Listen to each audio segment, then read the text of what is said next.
ኢፈነወ እግዚአብሔር ለወልዱ ከመ ይትሐጐል ኩሉ ዓለም አላ ከመ ይሕየው። እግዚአብሔር ዓለም ሁሉ እንዲድን እንጂ እንዲጠፋ ልጁን አላከውም ይላል። እግዚአብሔር ዓለም ሁሉ እንዲድን ነው እንጂ እንዲጠፋ አይፈልግም። እግዚአብሔር ሰውን ለማዳን ምክንያት ይፈልጋል። ሰውን ምክንያት ፈልጎ ነው የሚያድን እንጂ ቆይ እስቲ በገሌ በምን ልፍረድበት አይደለም የሚለው።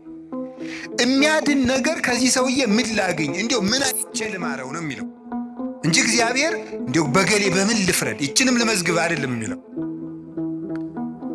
ኃጢአትን ብትቆጣጠር ኑሮ በፊት ማን ይቆማል ያለ ዳዊት ይሄን ነው። ኃጢአትን ብትቆጥር በአንተ ፊት የሚቆም ማንም አይቆምም። ቸርነትን ነው የሚቆጥር። እግዚአብሔር ሰውን ለማዳን ተግቶ የሚሻ አምላክ መሆኑን የምታዩት ሰውን ለማዳን ወርቅ እፈልጋለሁ ቢል ኑሮ ወርቅ ስንት ሰው ይኖረዋል? እግዚአብሔር ግን ሰውን ለማዳን እስከ ውሃ ዝቅ ያለ አምላክ ነው። ቀዝቃዛ ውሃ የሰጠ ይድናል አለ። ምን ማለት መስላችሁ? እስከ ትንሹ ነገራችሁ ድረስ እናንተን ለማዳን እወርዳለሁ። ለምንድን ነው እግዚአብሔር ክፉ ነገር እንዲመጣብን የሚፈቅድ? አይወደንም፣ ይወደናል። አይፈልገንም፣ ይፈልገናል። አያዝንልንም፣ ያዝንልናል። እና ግን እሳ ምን ሆነ? እንዳይጠብቀን እንዲጠብቀን የሚያደርገውን ነገር ሁሉ ቆርጠነዋል። ከእሱ ጋር መዋል አንፈልግም። እሱን በጸሎት ማነጋገር አንፈልግም። ሕጉን መፈጸም አንፈልግም። በቤቱ መኖር አንፈልግም። መታረቅ አንፈልግም። መስማማት አንፈልግም። በምን መልኩ ይጠብቃል? አብሮን ቢኖር ክፉ አይደርስብንም። አብሮን እንዳይኖር ደግሞ ቤታችን ቆልፈናል። እኔ በደጅ ቁሜ አንኳኳለሁ የሚከፍትልኝ ቢኖር ራት እበላለሁ ብሏል። የምንከፍተው እኮ ደጃፋችን መስኮታችን አይደለም፣ ልብ ነው ደጅ ያለው። እግዚአብሔር የሚያስፈራሩ ነገሮችን ብቅ የሚያደርጋቸው መከራዎችን እንዲመጡ የሚያደርገው እኛን ስለሚጠላን አይደለም፣ እንዲሰበስበን ነው። እግዚአብሔር ለነነዌ ሰዎች የሚገለብጥ መከራ እመጣለሁ ያላቸው ተመልከቱ። ይሄን የእናትነት ስራ ነው የሰራው እግዚአብሔር። ሊያጠፋቸው ፈልጎ አይደለም፣ አስፈርጦ ወደ እሱ ማምጣት ነው የፈለገ። ቅዱስ ያሬድ ለዚህ ነው አንተ አቡነ ወአንተ እምነ ያለው። አንተ አባታችንና አንተ እናታችን ነው። ፈተና በመጣብን ጊዜ እግዚአብሔር እንደሚወዳችሁ ተመልከቱ። እውነቴን የምነግራችሁ ጌታ ሆይ ለምንድን ነው እንዲሁ? አክስቴም ሳምንት ዕለት ሞተች፣ እናቴ ደግሞ የዛሬ ወር፣ እንደገና ደግሞ የዛሬ 2 ወር ከስራ ተባረርኩ፣ እንደገና ደግሞ ይሄ ቀደረብኝ፣ ደግሞ ይሄኛው ተቃጠለብኝ፣ እንደዚህ አለብኝ። ጠልታኝ ነው ወይ? እባክህን ወይም እባክሽን ልጄ ወደ ቤቴ ኑ ማለቱ ነበር። እንዲህ አድርገህ ትፈልገኛለህ ወይ? ረስቼህ ስለኖርኩ እማስታውስበት መከራ ሰጠኸኝ ተብሎ ነው መመስገን ያለበት። እንደምን ሰነበታቸው? አማን ነው፣ ሰላም ነው፣ ፒስ ነው የሚለው ሁሉ ጸበል ሲሄድ እግዚአብሔር ይመስገን፣ እግዚአብሔር ይመስገን የሚለው እንዲሁ እግዚአብሔርማን ይተርኩሰን እንጂ። እውነቴን እኮ ነው የምነግራችሁ። እግዚአብሔርማ ይተርኩሰን። ምድር ጠቧችሁ እኮ የምትራመዱት ሁሉ ጸበል ስትሄድ ኩምሽሽ በቃ እንዲሁ ለተቸገረ እንድናዝን አረማመዳችን እንኳ ልክ እንዲኖረው ንግግራችን መጠን እንዲያበጅ እግዚአብሔርማ ይተርኩሰን እንጂ። ነፍስን የሚያጠነክራት ምንድን ነው ካላችሁኝ፣ መከራ ነው የሚያጠነክራት። ወምንዳቤ አርሃበሊተ ሰፊ ልቡና የሚገኘው ከመፈተን። ተፈትኖ የማያውቅ ሰው አትንኩ ባይ ነው፣ ከሰው ጋር መኖር የማይችልም። ስለዚህ እግዚአብሔር ከመከራ የተነሳ አሰፋልኝ ያለ ቅዱስ ዳዊት ለዚህ ነው መከራ ትዕግስትን እንዲያደርግ፣ ትዕግስትን ተስፋን እንዲያደርግ እናውቃለን። ተስፋ ደግሞ አያሳፍርም ይላል ቅዱስ ጳውሎስ።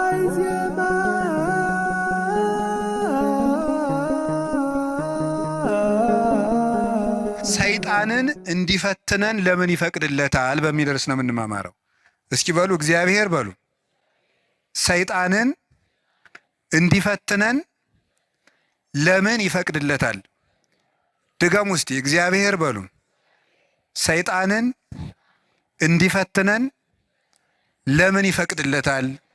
ሶስተኛ በሉ። እግዚአብሔር ሰይጣንን እንዲፈትነን ለምን ይፈቅድለታል ነው። እንግዲህ መቼም ትምህርት ስንማር አንዳንድ ጥያቄ መመለስ ነው ዓላማው። ሰይጣን የሚፈጥርብንን ዓላማ መመለስ ነው። እርግጠኛ ነኝ የሁላችሁም ጥያቄ ነው። ነው አይደለም? እስቲ ነው የሚል ነው። እሺ፣ እግዚአብሔር ይስጥልን። የሁላችሁም ጥያቄ ነው። ካልሆነ እንለፈው ርዕስን። የሁላችሁም ጥያቄ ነው። እሺ፣ ብዙ ሰው የማያምኑ ሰዎችም ይህንን ይጠይቃሉ። እግዚአብሔር መልካም ከሆነ ለምንድን ነው እንደዚህ ያለ ችግር ሲደርስብን ዝም የሚለን? ለምን ዝም ይላል እግዚአብሔር የሚል ነገር አለ። መጽሐፍ ቅዱስንም ስናነብ የሚጋጭ የሚመስል ነገር ብዙ ነገር ታገኛላችሁ። የመጀመሪያው እግዚአብሔር ባህሪው መልካም ነው። ባህሪው መልካም ነው። በሱ ዘንድ ክፉ የለም። አልወ ጽልመት ውስተ መክፈልታቲሁ። በእግዚአብሔር በባህሪው ኃጢአት የለበትም፣ ነውር ነቀፋ የለበትም። እስመ ንጹሐት ጠባያቲሁ ለእግዚአብሔር። የእግዚአብሔር ባህሪ ሁሉ ፍጹም ንጹሕ ነው። እግዚአብሔር ባህሪው ንጹሕ ነው። ፈቃዱ ደግሞ መልካም ነው። ኄር እግዚአብሔር ለእለ ይትዔገሥዎ ወያድኅኖሙ በጊዜ ምንዳቤሆሙ። እግዚአብሔር ለሚታገሱት ሁሉ እግዚአብሔር መልካም ነው፣ በመከራ ቀንም መሸሸጊያ ነው ይላል ትንቢተ ናሆም ምዕራፍ 1 ቁጥር 7 ላይ እግዚአብሔር መልካም ነው፣ በመከራ ቀንም መሸሸጊያ ነው። እግዚአብሔር መልካም ነው፣ በመከራ ቀንም መሸሸጊያ ነው። ወምስካኢነ ውእቱ አምላኩ ለያዕቆብ። የያዕቆብ አምላክ መጠጊያችን ነው። ወበይንተዝ ኢንፈርህ ለማድለቅለቀት ምድር ወለመኒ ፈለሱ አድባር ውስተ ልበ ባሕር። ስለዚህ ተራሮች ተነስተው ወደ ባህር ልብ እንኳን ተነስተው ቢገቡ ወይም ቢነቀሉ አንደነግጥም፣ የያዕቆብ አምላክ መጠጊያችን ነውና። ይሄ እግዚአብሔር መልካም እንደሆነ ነው የሚያሳየው። እግዚአብሔር ያበርህ ሊተ ምንትኑ ያፈራህኒ። እግዚአብሔር ብርሃኔና መድኃኒቴ ነው፣ የሚያስፈራኝ ምንም የለም። እግዚአብሔር ምእመና ለሕይወቴ። እግዚአብሔር የሕይወቴ መታመኛዋ ነው። ምንም የምፈራው ነገር የለም። እመኒ ጸብአኒ ተአይን እይፈራሃኒ ልብየ። ሰራዊት እንኳን ከቦ ቢወጋኝ እግዚአብሔር መታመኛዬ ነውና አልፈራም ይላል። ስለ እግዚአብሔር ብርሃን ነው፣ እግዚአብሔር መድኃኒት ነው፣ እግዚአብሔር መልካም ነው። እሱ ራሱ ኖራል። አነ ውእቱ ኖላዊ ኄር ዘበአማን። እኔ እውነተኛ እረኛ መልካም እረኛ እኔ ነኝ ይላል። በጎ እረኛ እኔ ነኝ። እንኳን በአፋ ሆኖ መጠበቅ ይቅርና ራስን አሳልፎ በመስጠት እንኳን የሚጠብቅ እረኛ ነው እሱ። እግዚአብሔር ንጉሥ ሆኖ መጠበቁ፣ አምላክ ሆኖ መጠበቁ፣ በሰማያዊት መንግስቱ በግርማ መለኮቱ ሆኖ መጠበቁ ድንቅ ነው። ከዚያ ያለፈ ደግሞ የሚደንቀው ራሱን በመስጠት የጠበቀን እረኝነት ግሩም ነው። ለእኛ ራሱን አሳልፎ መስጠቱ። እግዚአብሔር እኔ ቸር እረኛ ነኝ ብሏል። እኔ ቸር እረኛ ነኝ፣ በጎቼም እኔን ያውቁኛል፣ ድምፄንም ይሰማሉ። በእኔ በኩል የሚገባ ይድናል። እኔ በጎች በር ነኝ። ዘወአንተ ኀቤ ውእቱ ይድኅን። በእኔ በኩል የሚገባ ይድናል። ይበውእ ወይወፅእ፣ ይገባል ይወጣል። ወይረክብ ምርአየ፣ መሰማሪያም ያገኛል ይላል። ስለዚህ በጎቼ እኔን ያውቃሉ፣ እኔም በጎቼን አውቃለሁ። አልቦ ዘየሐይደኒዮን እምዴ፣ በጎቼን ከእጄ የሚነጥቃቸውም ከቶ የለም ይላል። እንግዲህ እግዚአብሔር ጠባቂያችን ነው፣ እረኛችን ነው፣ መልካም ነው፣ ቸር ነው። እግዚአብሔር ሰው እንዲጠፋም አይፈልግም። ኢፈነወ እግዚአብሔር ለወልዱ ከመ ይትሐጐል ኩሉ ዓለም አላ ከመ ይሕየው። እግዚአብሔር ዓለሙ ሁሉ እንዲድን እንጂ እንዲጠፋ ልጁን አላከውም ይላል። እግዚአብሔር ዓለሙ ሁሉ እንዲድን ነው እንጂ እንዲጠፋ አይፈልግም። ቅድምም ብፁዕ አባታችን እንደጠቀሱልን ጢሞቴዎስ ምዕራፍ 2 ቁጥር 1 ላይ ሲናገር ዘይፈቅድ ይሕየው ኩሉ ዓለም ዘአነ ቀዳሚሆሙ ለኃጥአን። የኃጥአን መጀመሪያቸው የምሆን እኔንም ጨምሮ ዓለም ሁሉ እንዲድን የሚወድ እግዚአብሔር ይላል ቅዱስ ጳውሎስ። ዓለም ሁሉ እንዲድን የሚወድ እግዚአብሔር የሚወደው ዓለም ሁሉ እንዲድን ነው። ወይኩን ፈቃድከ እንላለን። ፈቃድህ በሰማይ እንደሆነች እንዲሁም በምድር ትሁን እንላለን። ቅዱስ ዮሐንስ አፈወርቄን ሲተረጉም ፈቃዱሰ ለእግዚአብሔር ድኅነት ዓለም ውእቱ ይላል። ፈቃድህ ይሁን እያልን እንጸለያለን። ፈቃዱ ምንድን ነው ይልና የእግዚአብሔር ፈቃዱ ዓለም እንዲድን ነው ይላል። ሰዎችን ሁሉ ይወዳል፣ ለፍጥረት ሁሉ ይራራል። እግዚአብሔር ፍጥረትን እግዚአብሔር እንኳን እሱ ይቅርና ቅዱሳን ቸሮች ናቸው። የቅዱሳን ቸርነት ከሰው አንሶ እስመ ነፍሰ ጻድቅ ይትራራ ላዕለ ነፍሰ እንስሳሁ። የጻድቅ ሰው ነፍስ ለእንስሳ እንኳን ይራራል ይላል። ጻድቅ ለእንስሳ እንኳን የሚያዝን ነው። እግዚአብሔርን ተውት። አንድ ሰው እግዚአብሔርን መምሰል ሲጀምር ለእንስሳ እንኳን የሚያዝን ይሆናል። ለእንስሳት የሚያዝን ይሆናል። ዛሬም ድረስ አሉ ለእንስሳት የሚያዝኑ። በገጠር ያሉት ያዝናሉ። የከተማው ሰው እንጃ ያላውቅም፣ ከተማ ስለማልኖር። የገጠር እናቶች ጤፍ እንኳን ሲያበጥሩ ለወፎቹ ይተውላቸዋል፣ እንዲለቅሙ ይተውላቸዋል። ለዝንጀሮ ይተዋል። በኦሪት ዘዳግም ማለት ቃርሚያ በቃረምክ ጊዜ አዝመራህን ጨርሰህ አትጨደው፣ ለድሃና ለአውሬ ተው ተብሏል። ርኅራኄ የብሉይ ኪዳንም የሐዲስ ኪዳንም አስተምሮ ነው። ጥጃውን አርደህ በእናቱ ወተት አትቀቅለው ይላል። የቸርነት ስራ ነው ይሄ። ርኅሩህን ነው። በእናትና በልጅ መካከል ገብተህ ጭካኔን አታድርግ ማለት ነው። እናትና ልጅን መለየት ጭካኔ ስለሆነ እግዚአብሔር እንኳን ለሰው እናትና ልጅ ይቅርና ለእንስሳት እናትና ልጅነት የሚያዝን ርኅሩህ ነው እግዚአብሔር። ለእንስሳቱ ርኅራኄ ሰርቶላቸዋል። አህያውን ያለመጠን እንዳይጭኑት ስርዓት ሰርቷል እግዚአብሔር። በሬና በሬ እንዳይዋጋ ስርዓት ሰርቷል። አንዱ በሬ የአንዱን በሬ ወግቶ እንዳይገድል ኦሪት ዘጸአት ምዕራፍ 21 ላይ እንደተጻፈልን። ስለዚህ እግዚአብሔር ለእንስሳት እንኳን እንድናዝን ፈጥሮናል። ለሁሉ ልክ መልክ ሰጥቶ ነው የፈጠረ እግዚአብሔር። ሁሉም እንኳን እሱ የእሱ ቅዱሳን እንኳን ቅዱሳን እሱ የፈጠረው ፍጥረት እንኳን መልካም ነው። 6 ቀን የፈጠረው ፍጥረት ሁሉ ወሬ እግዚአብሔር ከመሰናይ ወሬ እግዚአብሔር ከመሰናይ እግዚአብሔርም ያ መልካም እንደሆነ አየ እያለን የደመደመው የፈጠረው ፍጥረት ሁሉ እግዚአብሔር መልካም ነው። እንግዲህ እግዚአብሔር መልካም ከሆነ ቸርም ከሆነ እንዳንጠፋም የሚፈልግ ከሆነ እንድንድንም የሚፈልግ ከሆነ ቸር እረኛችንም ከሆነ እሱን ከተጠጋን ምንም የሚነጥቀን ከሌለ በሱ ስም እያመንን እሱን ጥግ እያደረግን የእሱን ስም እየጠራን እየጸለይን እያስቀደስን በጎ እግዚአብሔር የት ሄዶ ክፉ ይደርስብናል የሚል ጥያቄ ሁላችንም እንጠይቃለን። ዲያብሎስ ራሱ ክፉ ነገርን ያመጣና እግዚአብሔር ቸር ከሆነ ክፉ ነገር ለምን አመጣብህ ብሎ ደግሞ ይጠይቀናል። ለዚህ መልስ ያጣች ነፍስ በእግዚአብሔር ተስፋ ቆርታ ትቆበልላለች። ለምንድን ነው እግዚአብሔር የማያዝንልኝ? አንዳንድ ጊዜ ደግሞ እንዲያውም በተለይ የአሁኑ ትውልድ ምን ብሎ ሊጠይቅ ይችላል? ቆይ እግዚአብሔር በእኔ ስቃይ ደስ ይለዋል ይላል። እግዚአብሔር በእኔ ስቃይ ደስ ይለዋል ወይ? ለምንድን ነው እኛ ስንሰቃይ ዝም የሚለው የሚል ጥያቄ እዚሁ ጋር የሚያያዝ አንድ የመጽሐፍ ቅዱስ ጥቅስ ላንሳላችሁ። አነ ውእቱ ፈጠርኩ ብርሃነ ወገበርኩ ጽልመተ። ብርሃንን የፈጠርኩ እኔ ነኝ፣ ጨለማንም የሰራሁ እኔ ነኝ። አመጽ ሰላመ እፈጥር ሰላመ ወእገብር እኪተ። ሰላምንም አመጣለሁ ክፋትንም እፈጥራለሁ። አነ እግዚአብሔር ፈጠርኩ ዘንተ ኩሎ።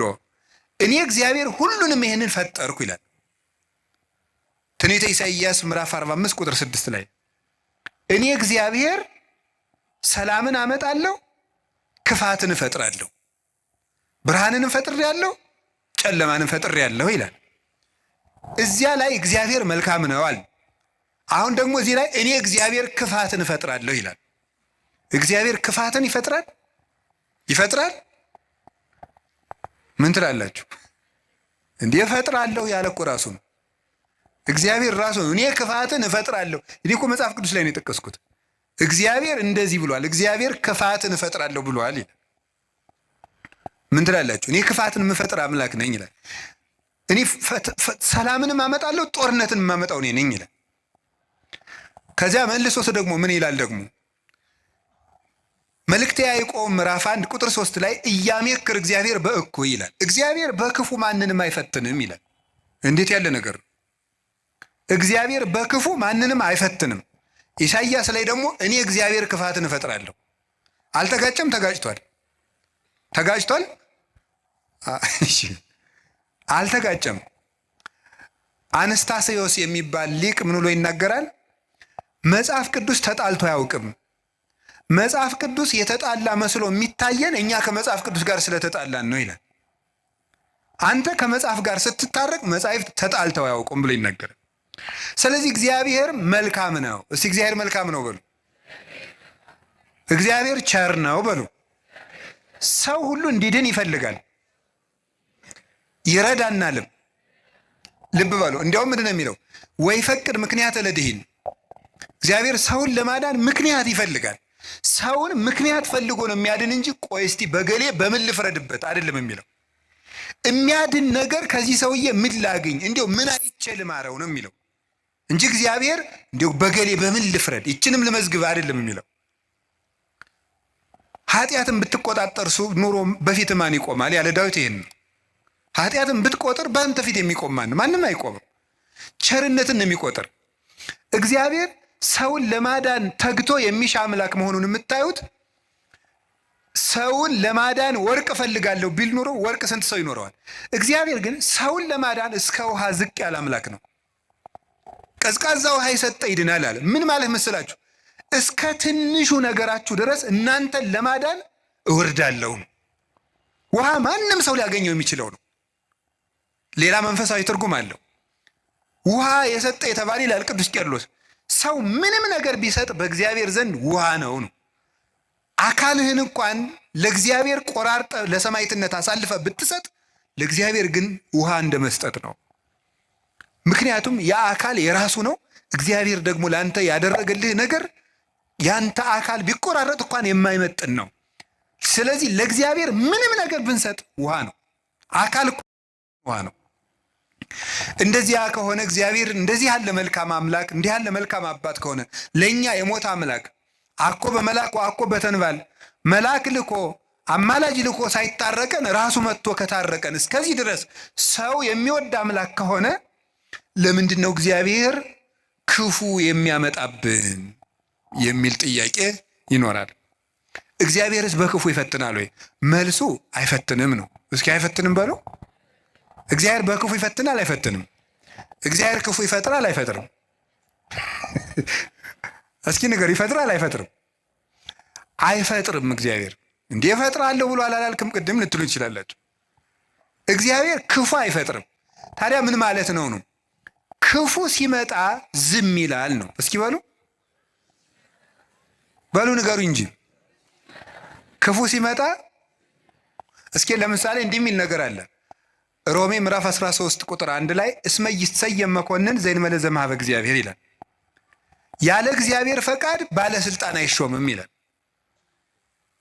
በደንብ ስሙ። ያለ እግዚአብሔር ፈቃድ ምን አይሾምም? እና እንግዲህ ሁሉም ባለስልጣን እግዚአብሔር እየፈለገ ነው የሾመው ነው? አዎ አይደለም? ሁሉም ባለስልጣን ማለት ነው። እንደው የዛሬዎችን መገምገም ከፈራችሁ የድሮዎችን ገምግሙ፣ ችግር የለም። እውነቴን እኮ ነው ማለት ነው። ቢያንስ የድሮዎቹ መጥተው ምንም አያደርጉንም ማለት ነው። ስለዚህ የድሮዎቹን መገምገም ትችላላችሁ። እና እንደው ሁሉንም እግዚአብሔር እየወደደ የተሾሙ ናቸው። ምን ይመስላችኋል? ይሄ እግዚአብሔር ክፉ ነገር ሲመጣ ይፈቅዳል ነው። እስቲ ይፈቅዳል በሉ። ይፈቅዳል የሚለው ነገር ፈቃድ እግዚአብሔር የሚባለው ሁለት ትርጉም አለው። ፈቃድ እግዚአብሔር የሚባለው አንደኛው ውዴታ ነው። ሁለተኛው ደግሞ ይሁን ማለት ነው። የእንግሊዘኛ ቃላትን ለመጠቀም ይቅርታ አድርጉልኝ፣ ልጠቀም ነው ገና ስለ ቅርብ ለማድረግ ለእናንተ እንዲመቸኝ ነው። የመጀመሪያው ምን ይባላል? ፐርሚሽን ይባላል። እስቲ ፐርሚሽን በሉ እንጂ። ሁለተኛው ዊል ይባላል። እስቲ ዊል በሉ። እሺ ፐርሚሽን ማለት ምን ማለት ነው? እናንተ ኃጢአት ስትሰሩ እኔም ስሰራ እግዚአብሔር ይፈቅድልናል። ምን ማለት ነው ይሄ? ይፈቅድልናል ማለት እግዚአብሔር እኔ ኃጢአት ስሰራ ደስ ይለዋል ማለት ነው። ይሄ ምን የሚባለው? ፐርሚሽን ይባላል። ስራ ከጠቀመህ ስራ ነው። ኃጢአት አይጠቅምህም ብዬ እኔ ነግሬሃለሁ፣ ይጠቅመኛል ካልክ ስራ ብሎ ይተውሃል ማለት ነው። መተው እሱ ፐርሚሽን ይባላል። ያሰናብተናል። ስለ እግዚአብሔር ክፋት እንዲሰራ ያደርጋል ማለት ክፋት እንዲሰራ ሰዎችን ይተዋቸዋል ነው። እንዲሰራ ያደርጋል። ዊል የሚባለው ደግሞ ወዶ የሚሰራው ነው። እግዚአብሔር እንድንጸልይ ይፈቅዳል በሉ፣ እንድንጾም፣ እንድንጸድቅ፣ እንድንታረቅ ይሄ ፈቃድ ነው ይባላል። ይሄ ፈቃድ ማለት ነው ውዴታው፣ ወዶ የሚያደርግልን ነገር። ገብቷችኋል? ልዩነቱ ገብቷችኋል? እሺ ይፈቅዳል ማለት የመጀመሪያው ፈቃድ እግዚአብሔር ነው ይላል። ዝም ብሎ ምንድነው ፈቃድ እግዚአብሔር? ያለ ፈቃድ እግዚአብሔር ባለስልጣናት አይሾሙም ማለት ከየት ነው የምታስገቡት? ክፉ ሰዎች ሲሾሙ ምን ይላቸዋል ነው? ዝም ይላቸዋል ነው፣ ይተዋቸዋል ነው እንጂ ሰዎቹን ናማ እናቴ ተሾምና ሰውን ጨርስልኝ አይላቸውም። እግዚአብሔር እንደዚያ ብሎ ይሾማል ማለት አይደለም። እንደዚያ ሳይሆን የሚያደርገው እግዚአብሔር ክፉዎች ሲሾሙ ዝም ይላል። ለምንድን ነው ዝም የሚለው? እግዚአብሔር ነው ክፉ ነገር ሲመጣ። ስለዚህ ክፋትን እፈጥራለሁ ማለቱ ክፉ ሲመጣ ዝም እላለሁ ነው። ወይም ምን ማለት መሰላችሁ? የእግዚአብሔር እጅ አጥር ነው፣ ጠባቂ ነው፣ ረድኤት ነው። የእግዚአብሔር እጅ በእግዚአብሔር ለመጠበቅ ያልተገባን ሁነን ስንገኝ እግዚአብሔር አጥሩን ያነሳዋል። ያልተገባን ሁነን ስንገኝ አትጠብቀኝ ስንል ማለት ነው። ምን ማለት መሰላችሁ? መዝሙረ ዳዊት ላይ እንዲህ ይላል፣ መዝሙር 9 ላይ ውሃ ኃጥ ለእግዚአብሔር፣ ኃጢአተኛ ሰው እግዚአብሔርን አወከው ይላሉ ሊቃውንቱ። አወከው ማለት ምን ማለት ነው? እንዳይምረው ኃጢአት ይጨምራል፣ እንዳይቀስፈው ጥቂት ጥቂት ጽድቅ ይሰራል። ማታ መዝሙር ቀን ዘፈን እንደማለት እያቀላቀለ እግዚአብሔርን አወከው። ወይም ደግሞ ኃጢአተኛ ሰው እግዚአብሔርን አነሳሳው ይላሉ አባቶቻችን። እንደ ደረቅ ሰው ይላሉ። እንደ ደረቅ ሰው ደረቅ ሰው እንደው ጣይም አድርጌው ነው እንጂ ሌላ ነው የሚል አንድምታው። ደረቅ ሰው የሚለው ምን ማለት መስላችሁ? አቅም የሌለው ሰው እኔ አንተ ሰው ረፍ ብያለሁ ሲለምናል ወንድ እስኪነካኝ ወተት ነው እንጂ ደም አይወጣኝ የሚል ይሄ ማለት ነው። አቅም የለው ግን ደረቅ የሆነ ማለት ነው። በሉኝ በሉኝ የሚል ማለት ነው። ኃጢአት እየሰራ በየቀኑ ለእግዚአብሔር የመቅሰፍት ጨንገር የሚያቀብለው ሰው ማለት ነው። ቅሰፈኝ ቅሰፈኝ ቅሰፈኝ እያለ እግዚአብሔርን መቅሰፍት የሚለምን ሰው አለ ነው። እግዚአብሔር የመዳን እድል የመስተካከል እድል በሰጠው ቁጥር እየተበላሸ ለእግዚአብሔር የቁጣ በትር የሚያቀብለው ሰው፣ ለዚህ ሰው እግዚአብሔር የጥበቃ ረድኤቱን ያነሳበታል። ልቡ እንዲስተካከል የሚያራራውን የሚገስጸውን ረድኤቱን ሲያነሳው ልቡ ይደነድናል፣ ጨካኝ ይሆናል፣ ያሰናብተዋል። ያን ጊዜ ሰዎች በሙሉ አራዊት አጥር ሲነሳላቸው በተከፈተ ቤት ውስጥ ገብተው እንደሚሰለጥኑት ሁሉ እግዚአብሔር ረድኤቱን ከኛ ላይ ሲያነሳ አራዊት የሆኑ ሰዎች በስልጣን ሊሆን ይችላሉ፣ በጭካኔ ሊሆን ይችላሉ፣ መጥተው እንዲሰለጥኑ ያደርጋቸዋል ማለት ነው። በሰው ላይ እንዲሆኑ ያደርጋቸዋል እንደተባለው ማለት ነው። አንድ ዲያቆን ነው አይደል የተባለው፣ መቅደስ ውስጥ ቅዱስ ጳውሎስን እንትቷሉ የኢዮብን መጽሐፍ ያነባል አሉ። እንዲያው እኮ ይገርማል። እና የሚያነበው ደግሞ አነግስ ብእሴ መደለው የሚለውን ነው። አፄ ቴዎድሮስ እያስቀደሱ ነው ይባላል። ጨካኝ ንጉሥ አነግሳለሁ የሚለውን ነው የሚያነበው። ጨካኝ ንጉሥ አነግሳለሁ ብሏል እግዚአብሔር የሚለውን ያነባል። ምን ብለው ጨመሩበት እሳቸው? ቀጥሎ ያለውን እሱ ግን አይላትም አውቆ በይንተ ከየህዝብ የሚለውን ጨምረው እንጂ ያሉት አሉ። ስለ ህዝቡ ክፋት የሚለውን ጨምረህ አነበው አሉት። ስለምኑ ክፋት ነው? ስለ ህዝቡ ክፋት ነው። ስለዚህ ክፉ ነገርን ማን ነው ያመጣው ካላችሁን፣ እኛ በሉ ንገሩኝ እንጂ እኛ ነን ክፉ ነገርን የምናመጣው። እግዚአብሔር ክፉ ነገርን አመጣለሁ ማለት ክፉ ነገር ሲመጣ ዝም እላለሁ፣ አሰናብተዋለሁ ማለት ነው። ፈርዖን በእስራኤል ላይ እንዲሰለጥን ዝም እለዋለሁ ነው፣ አሰለጥነዋለሁ። ለምንድን ነው እግዚአብሔር ክፉ ነገር እንዲመጣብን የሚፈቅድ? አይወደንም፣ ይወደናል። አይፈልገንም፣ ይፈልገናል። አያዝንልንም፣ ያዝንልናል። እና ግንሳ ምን ሆነ? እንዳይጠብቀን እንዲጠብቀን የሚያደርገውን ነገር ሁሉ ቆርጠነዋል። ከእሱ ጋር መዋል አንፈልግም። እሱን በጸሎት ማነጋገር አንፈልግም። ሕጉን መፈጸም አንፈልግም። በቤቱ መኖር አንፈልግም። መታረቅ አንፈልግም። መስማማት አንፈልግም። በምን መልኩ ይጠብቀን? አብሮን ቢኖር ክፉ አይደርስብንም። አብሮን እንዳይኖር ደግሞ ቤታችን ቆልፈናል። እኔ በደጅ ቁሜ አንኳኳለሁ፣ የሚከፍትልኝ ቢኖር ራት እበላለሁ ብሏል። የምንከፍተው እኮ ደጃፋችን መስኮታችን አይደለም፣ ልብ ነው ደጅ ያለው። ያን መክፈት ይጠበቅብናል። በየት ይግባ ክርስቶስ እኛ ጋር ለመግባት? ስለዚህ እንዳይጠብቀን ስናደርግ ክፉ ነገሮች ወደ እኛ ይመጣሉ። እንደ ቅዱስ ዮሐንስ አፈወርቅ ደግሞ አነጋገር እግዚአብሔር ክፉ ነገር ወደ እኛ የሚያመጣው አስፈራርቶ ወደ ቤት ለማምጣት ነው ይለን። ምን ለማድረግ ነው? በሉ ንገሩኝ እንጂ። አቤት፣ አስፈራርቶ ወደ ቤት ለማምጣት። ይሄንን ቅዱስ ዮሐንስ አፈወርቅ በምን ይመስለዋል? ልጇ ቁማር እየተጫወተ ባስቸገራት እናት መስሎ ያስተምራል። ቁማር የዛሬውን ቁማር እኔ አላውቅም። የድሮ ሁሉ ቁማር አለ። ምን ግጫ ምናምን ቅልቦሽ የሚባል አለ በገጠር። ይሄ ገበጣ በጣም ብዙ አለ። በቃ የቁማር አይነት የገጠር ቁማር ነው። ይሄ እረኞች የሚጫወቱ በቁልፍ በምናምን ነው። ያን እየተጫወተ ሲያስቸግራት ምን ታደርጋለች ይላል? ማስክ የለበሱ የሚያስፈራሩ ጎልማሶችን ከጎረቤት ትልክበታለች ይላል። ሕፃን ሆኖ ካስቸግራት የሚሉ ሰዎች ትልክበታለች። ያ ሕፃን ልጅ በእነዚያ ተስፈራርቶ ምን እንዲያደርግ ይመስላችኋል? እየሮጠ ወደ እናቱ ቤት እንዲመጣ ነው። እንደዚያ የምታደርጉ እናቱ ልጇን ጠልታ ሳይሆን ልጇ ከዚያ ነገር እንዲወጣ የሚያስፈራሩ ሰዎችን ትልክበታለች።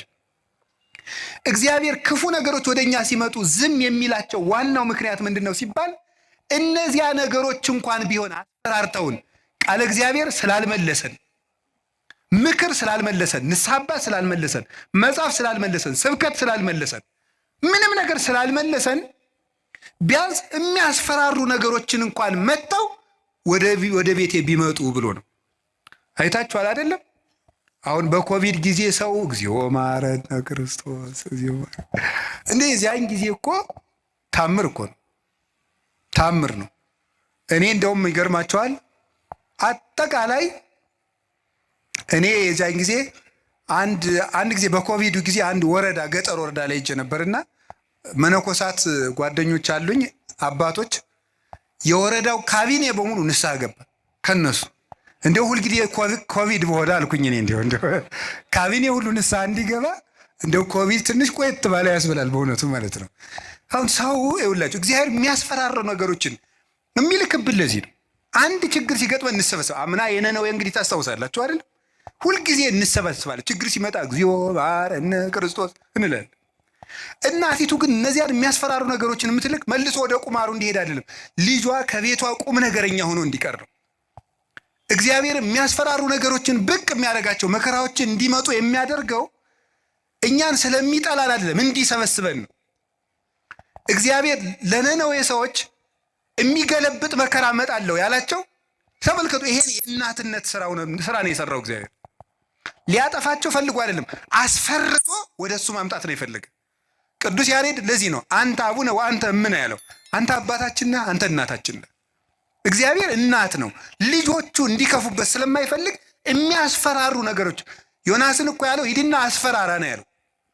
አስፈራራቸው ፈርተው እንዲመለሱ ማለት ነው። ተጽናንቶ መመለስ ያቃተው ቢያንስ ፈርቶ እንዲመለስ ነው። ስለዚህ ፈርተው ተመለሱ። እግዚአብሔር ክፉ ነገሮችን የሚልካቸው ወይም ሰይጣን ክፉ ነገሮችን እንዲያመጣ እግዚአብሔር ዝም የሚለው ለምንድን ነው ካላችሁኝ፣ ፈርተን እንድንመለስ ነው። ምን አላችሁኝ? ምን አላችሁኝ? ምን አላችሁኝ? አንዳንድ ጊዜ ሕፃን ሆነን ስናስቸግር ትዝ ይላችኋል። ለከተማ ሰው ብዙ ምሳሌ ቅርብ አይደለም። አንተ ነዚያ ምድጃ እየቆሰቆስክ ያደግነው እኛ ስቶቭ ነን እንዳትሉ። እኛም ምድጃ ሲነድ ድሮ እሳት እማማ እያልን እናስቸግራለን። እሳት እኮ ነው የምንለምነው። ከዚያ መጨረሻ ላይ እምቢ ካል ኡፍ እያሉ ያስፈራሩናል። እምቢ ካልን አይ እንግዲህ ቅመሰው ብለው ተርኮስ ያደርጉናል። ድግም ቀን እሳት የሚባል አንቀምሳትም ከዚያ በኋላ ማለት ነው። እግዚአብሔር እንደዚያ ነው። እፉ ይለናል። እናታችን አባታችን ስለሆነ መመለስ ካቃተን አንዳንድ ጊዜም ተርኮስ ያደርገናል። ድግም ቀን እንዳይደግመን ማለት ነው። እና እግዚአብሔር ስለሚጠላን እንዳይመስላችሁ። እኔ እውነቴን እኮ ነው። እንዴት አድርጎ እንደሚወደን ተመልከቱ። አሁን እናት ልጇን በእሳት መተርኮስ ፈልጋ ነው አይደለም። ልጄ ጨርሶ ከሚቃጠል እንዲያው ትንሽ ይተኩሰውና ለሌላ ቀን እንዳይቃጠልብኝ ነው ነገሩ እኮ።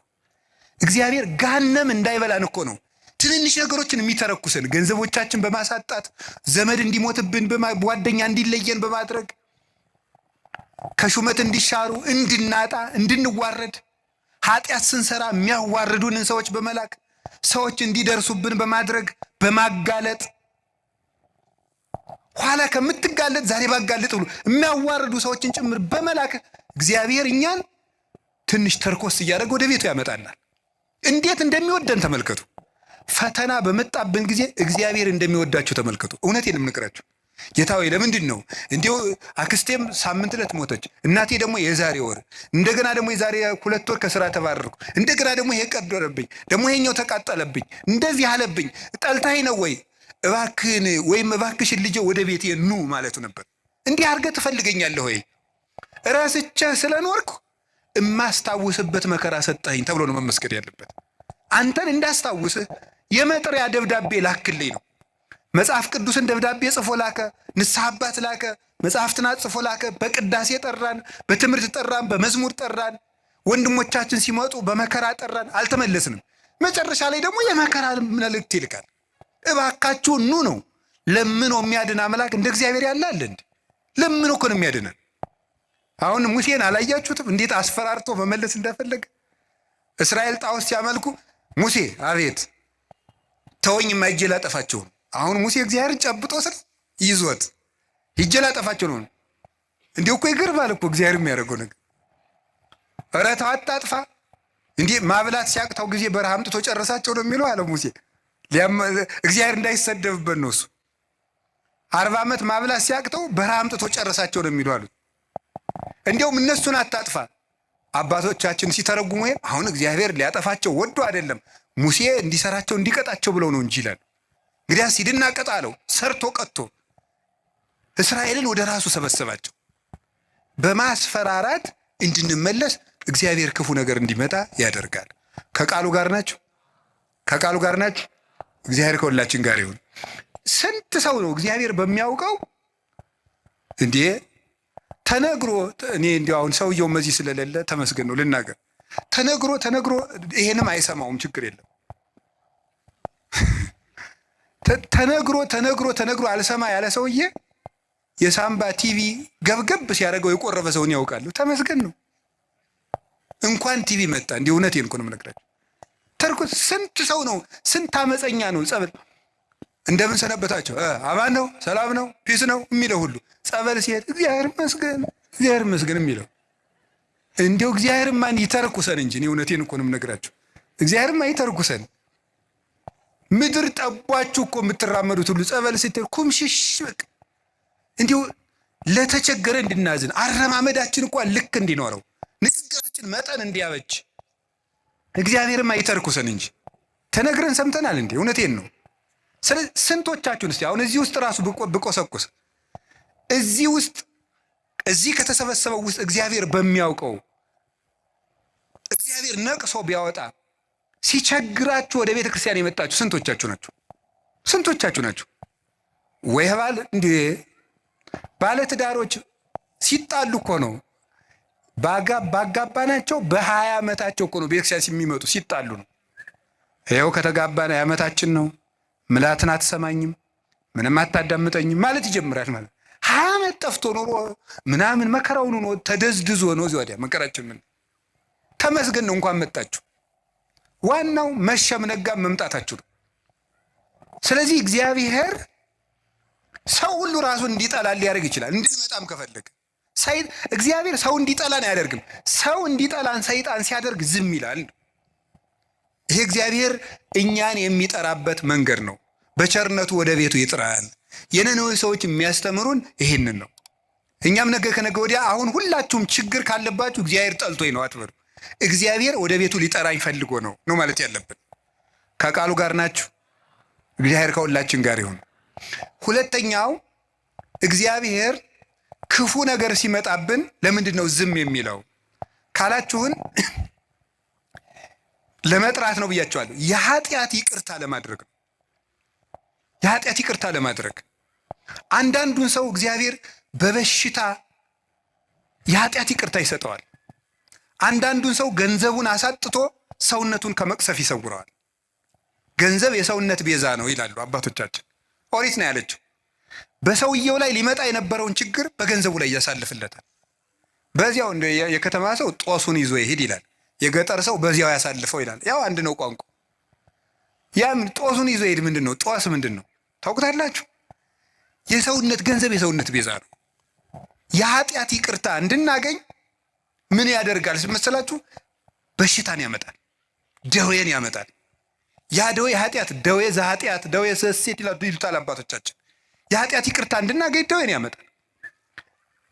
ስለዚህ እግዚአብሔር ለምንድን ነው የሚያደርገው ሲባል ይቅርታ ለመስጠት ገስጾ ቆንጥጦ ነፍሱን ላትርፈው ብሎ ማለት ነው።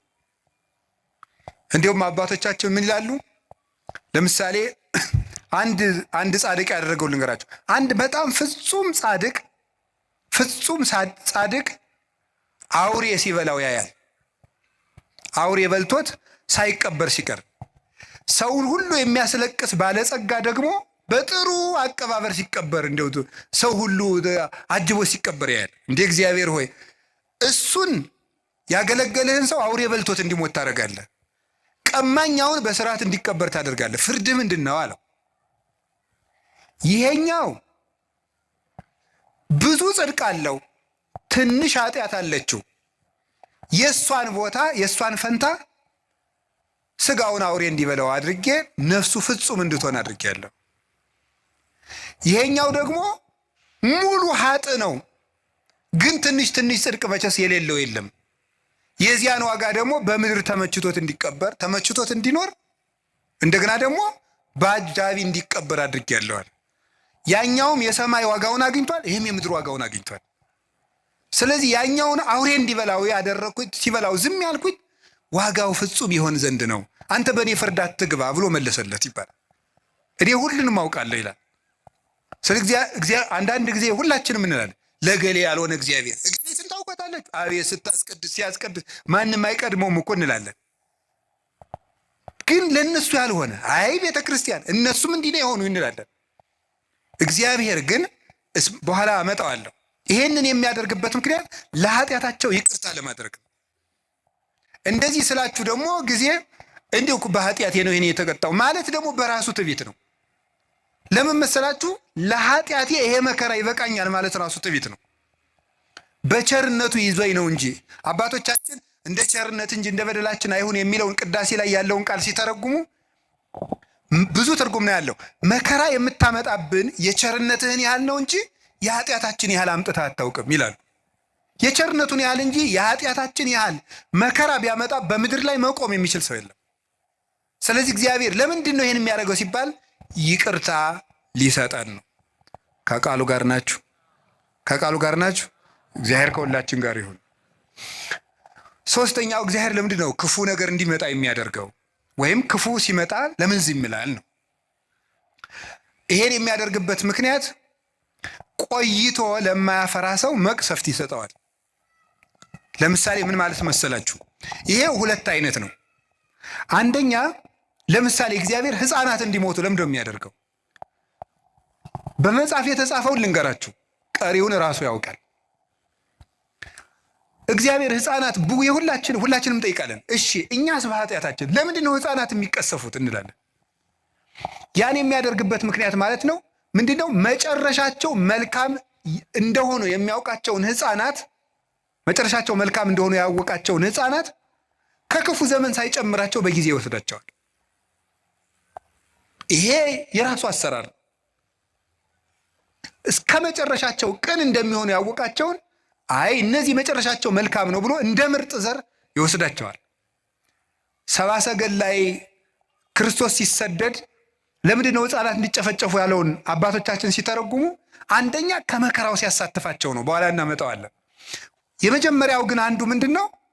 እነዚህ ሕፃናት በጣም ቅኖች ናቸውና እስከ መጨረሻው አይቶ ሩጫቸውን ባወቀ ገንዘብ ቆይተው ከክፉ አይሁዶች ጋር እንዳይጨመሩ በጊዜ ወሰዳቸው ብሎ ይተረጉማሉ አባቶቻችን። ስለዚህ ቆይቶ የሚከፋ ከሆነ ከነ መልካምነቱ በጊዜ ይወስደዋል። አንዱ እሱ ነው።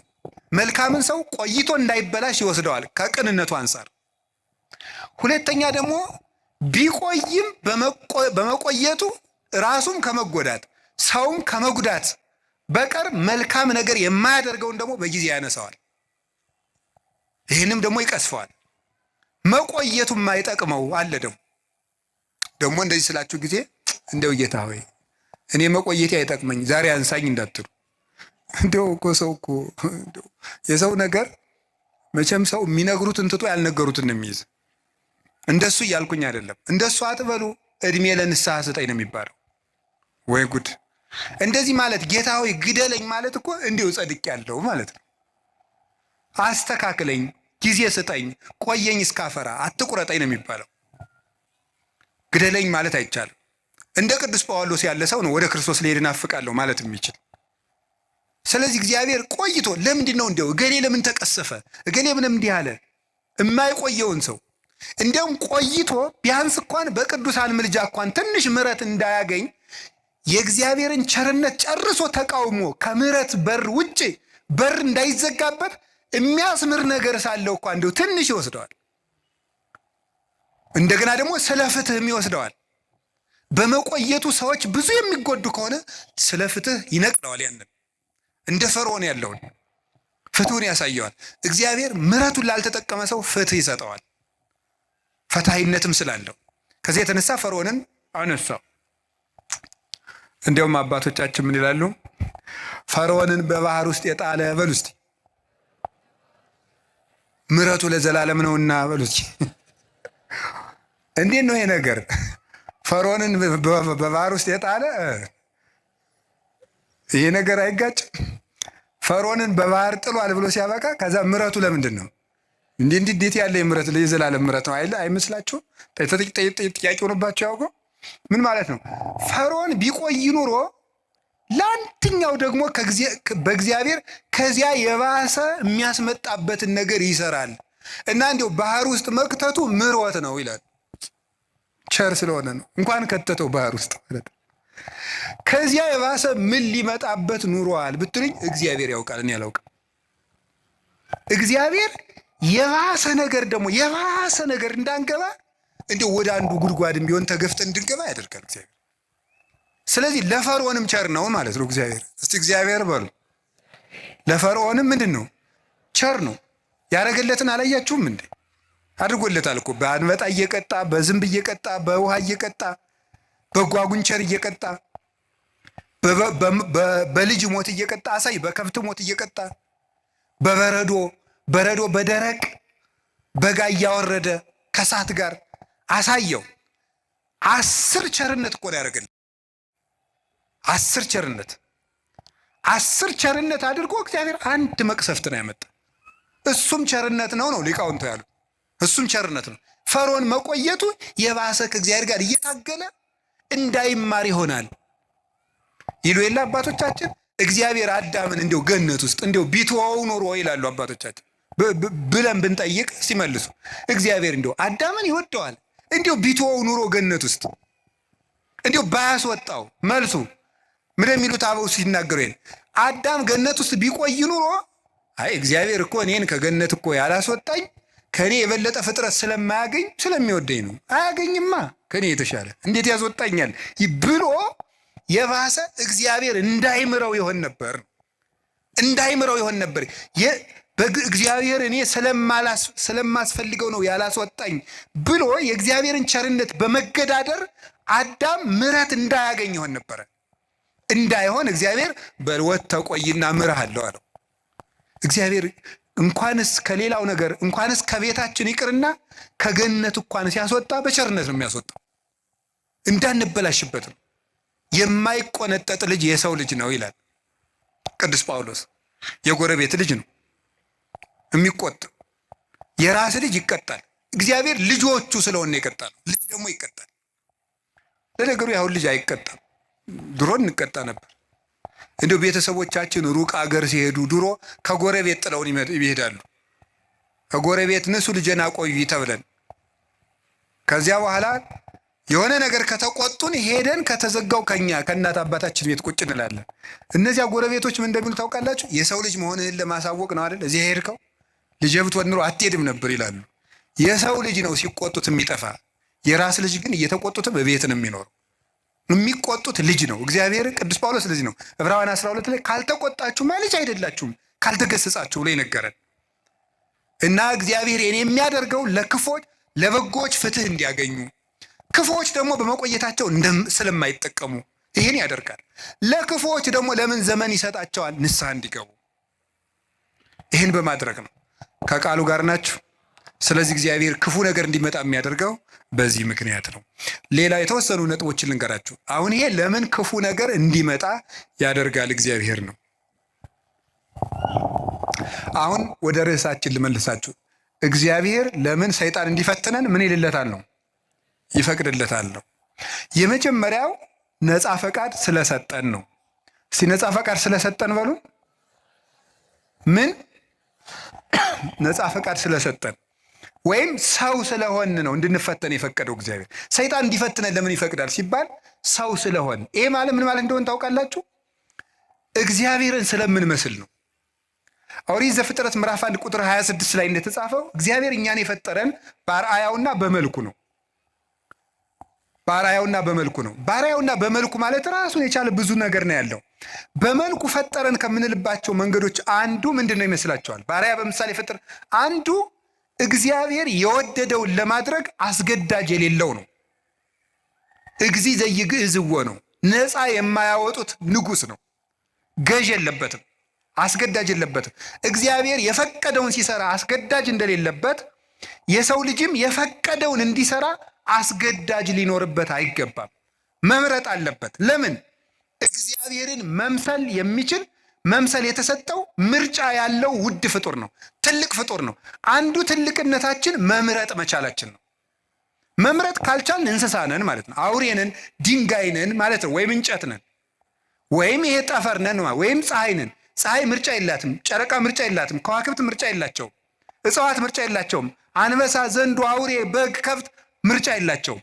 ሰው ምርጫ ያለው ትልቅ ፍጡር ነው። በምርጫችንም እግዚአብሔርን እንመስላለን። ስለዚህ ክፉ ነገር እንዲመጣ ያደረገው መምረጥ የምትችል ልዩ ፍጡር ነህ፣ የመምረጥ ችሎታ ሰጥቻለሁ ነው። ያንን ለማክበር ነው። ወረሳ ያላቲ ከመትግበር ፈቃዳ እንዘ አልቦ ዘይሄይላ። ማንም ሳያስገድዳት ነፍስን የወደደችውን እንድትሰራ ስልጣን ሰጣት ይላል መቅደመ ወንጌል ላይ። የሰው ነፍስ ማንም ሳያስገድዳት የፈለገችውን እንድትሰራ ምርጫ ሰጥቷታል። ስለዚህ እግዚአብሔር እኛ እኮ ምርጫ መስጠቱ እሱንም እንድንመርጥ፣ ክፋትንም እንድንመርጥ፣ በጎንም እንድንመርጥ፣ መወሰን እንድንችል ውሳኔ የመወሰን ስልጣን የተሰጠን ልዩ ፍጡሮች መሆናችንን ለማመልከት ፈቃዳችንን ለማክበር ስልጣን ለመስጠት ክፉም እንዲመጣ ወደኛ ፈቀደ፣ በጎውም ወደኛ እንዲመጣ ፈቀደ ማለት ነው። እንዲህ ይላል ኦሪት ዘዳግም ምዕራፍ 30 ቁጥር 19 ላይ አሰም ለከ ሰማየ ወምድረ ወእሰሚ በቅድሜከ ሕይወተ ወሞተ በረከተ ወመርገመ ህረያ ለሕይወት ከመትሄው አንተኢ ወዘርእከ። እኔ በፊትህ ሕይወትንና ሞትን በረከትና መርገምን በፊትህ አስቀምጫለሁ። ሰማይና ምድርን ዳኛ ምስክር አደርግብሃለሁ። ሞትን ትተህ ሕይወትን፣ መርገምን ትተህ በረከትን ምረጥ። የመረጥክ እንደሆነ አንተም ዘርህም በሕይወት ትኖራለህ ይላል። ሞትና ሕይወትን በፊትህ አስቀምጫለሁ፣ በረከትና መርገምን በፊትህ አስቀምጫለሁ። መርገምን ትተህ በረከትን ምረጥ፣ ሞትን ትተህ ሕይወትን ምረጥ። እንዲህ ካደረግክ በሕይወት ትኖራለህ። እግዚአብሔር ይህን ስልጣን ሰጥቶናል። የመምረጥ ስልጣን የሰጠን ፈቃድ ሰጥቶናል። ክርስቲያኖች በየቀኑ ዲያብሎስን ለማሸነፍ ምንድን ነው ማድረግ ያለባቸው ሲባል ጠንቅቆ መምረጥ መቻል ነው። ጠንቅቆ መምረጥ መቻል በሉ። ማመስገንና እርግማን፣ ሌብነትና ምጽዋት፣ ትዕቢትና ትሕትና፣ ቂምና ይቅርታ በየቀኑ ምርጫ ነው። ክርስትና በየቀኑ እየመረጡ መኖር ነው። መልካሙን እየመረጡ መኖር ነው።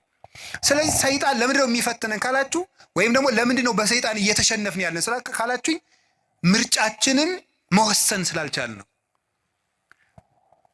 እግዚአብሔር ለምንድን ነው ሰይጣን የሚፈትነን ከሆነ በእኛ የሚፈርድብን ለምንድን ነው ከተባለ መርጠን የምንገዛ እኛ ነን እንጂ እስቲ በሞቴ አንተ ና አፍንጫህን ብዬ ሳልጥልህ ና ሲጋራ ጭስ።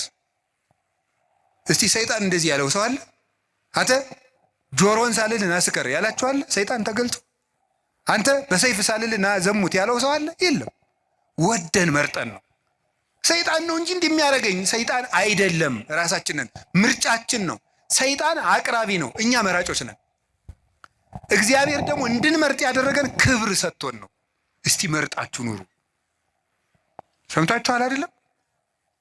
እንዲሁ ዝም ብሎ እግዚአብሔር ዝም ብሎ እንደ ራሳችን ኮምፒውተር እና ስልክ ዝም ብሎ በፓስወርድ የሚዘጋን የሚቆልፈን ሳይሆን ራስህን መዝጋት መክፈት የምትችል ነህ። ልዩ ፍጡር አድርጌሃለሁ። የምትወስንበት ችሎታ እውቀት ሰጥቼ ህሊና ሰጥቼ የሚከስ እዚህ ውስጥ ደግሞ የሚያስታውስ ይሄ ነገር ክፉ ነው እምቢል ሰጥቻለሁ። ምረጥ ነው። ታዲያ እንድንመርጥ አድርጎ ስለፈጠረን መልኩን ስለሰጠን ልናከብረው አይገባም እንዴ? እንዲሁ ዝም ብሎ እንደ በሬ ፕሮግራም ስላላደረገን በሬ በቃ እንዲሁ ኑር ብሎታ ይኖራል። ምርጫ የለውም። የሚበላውም ምርጫ የለውም። ያው ይህን የተወሰነለትን እንዲሁ ሰሞኑን ቲማቲም ልብላ ይላል በሬ ይላል። እስኪ ንገሪ። ኧረ እንዲሁ ሻዩ ላይ ቅርንፉድ ጨምሩበት ይላል በሬ አለ። ምርጫ አለው። እኛ እኮ መምረጥ ስለቻልን እኮ ነው። ይህ ደስ አይላችሁ? የምለብሰውን ይሄኛው ነው ይሄ እንዲህ አይነት ሸሚዝ ደስ አይለኝም የምትል እኮ መራጭ አድርጎ ስለፈጠረ ንጉሥ አድርጎ ነው እኮ የፈጠረ። በራስ እንድትወስን እንድንወስን አድርጎ አንግሶ ነው የፈጠረን። ሰብሰን ዘንጉሥ ውእቱ እያይመረ ሰው ንጉሥ ነበር አላወቀም ነው። ማንም ሳይወስንበት የሰው ልጅ ሕይወቱን እንዲወስን እግዚአብሔር ስልጣን ሰጥቶታል። የመለኮት ተሳታፊ ነው። ሱታፊ አምላክ አለው። እግዚአብሔርን ይመስላል። እግዚአብሔር ሳያስገድደው በከመ ፈቀደ ይገብር ወበከመ ሀሌ ይፌጽም አልቦ ዘይብሎ ምንተ ገበርከ ዘንተ አይሰምከው ዘንተ አሰነይከ። እግዚአብሔር እንደወደደ እንዲወስን ሰው እንደወደደ እንዲወስን ፈጥሮታል። ከቃሉ ጋር ናችሁ? ከቃሉ ጋር ናችሁ? ስለዚህ አሁን ሁላችሁም ሰይጣን እኛን እየገዛን ያለ በምንድን ነው ካላችሁ ነፃ ፈቃዳችንን ተጠቅሞ እስኪ በሉ አቤት። እንዲያውም አንድ ቅዱስ ዮሐንስ አፈወርቅ የሚለዋል እንዴ ውብ ሴት ባየህ ጊዜ እግዚአብሔርን ለምን ውብ አድርጎ ፈጠረ ትላለህ እንዴ ይላል። ታዲያ ምንድን ነው ማለት ያለብህ?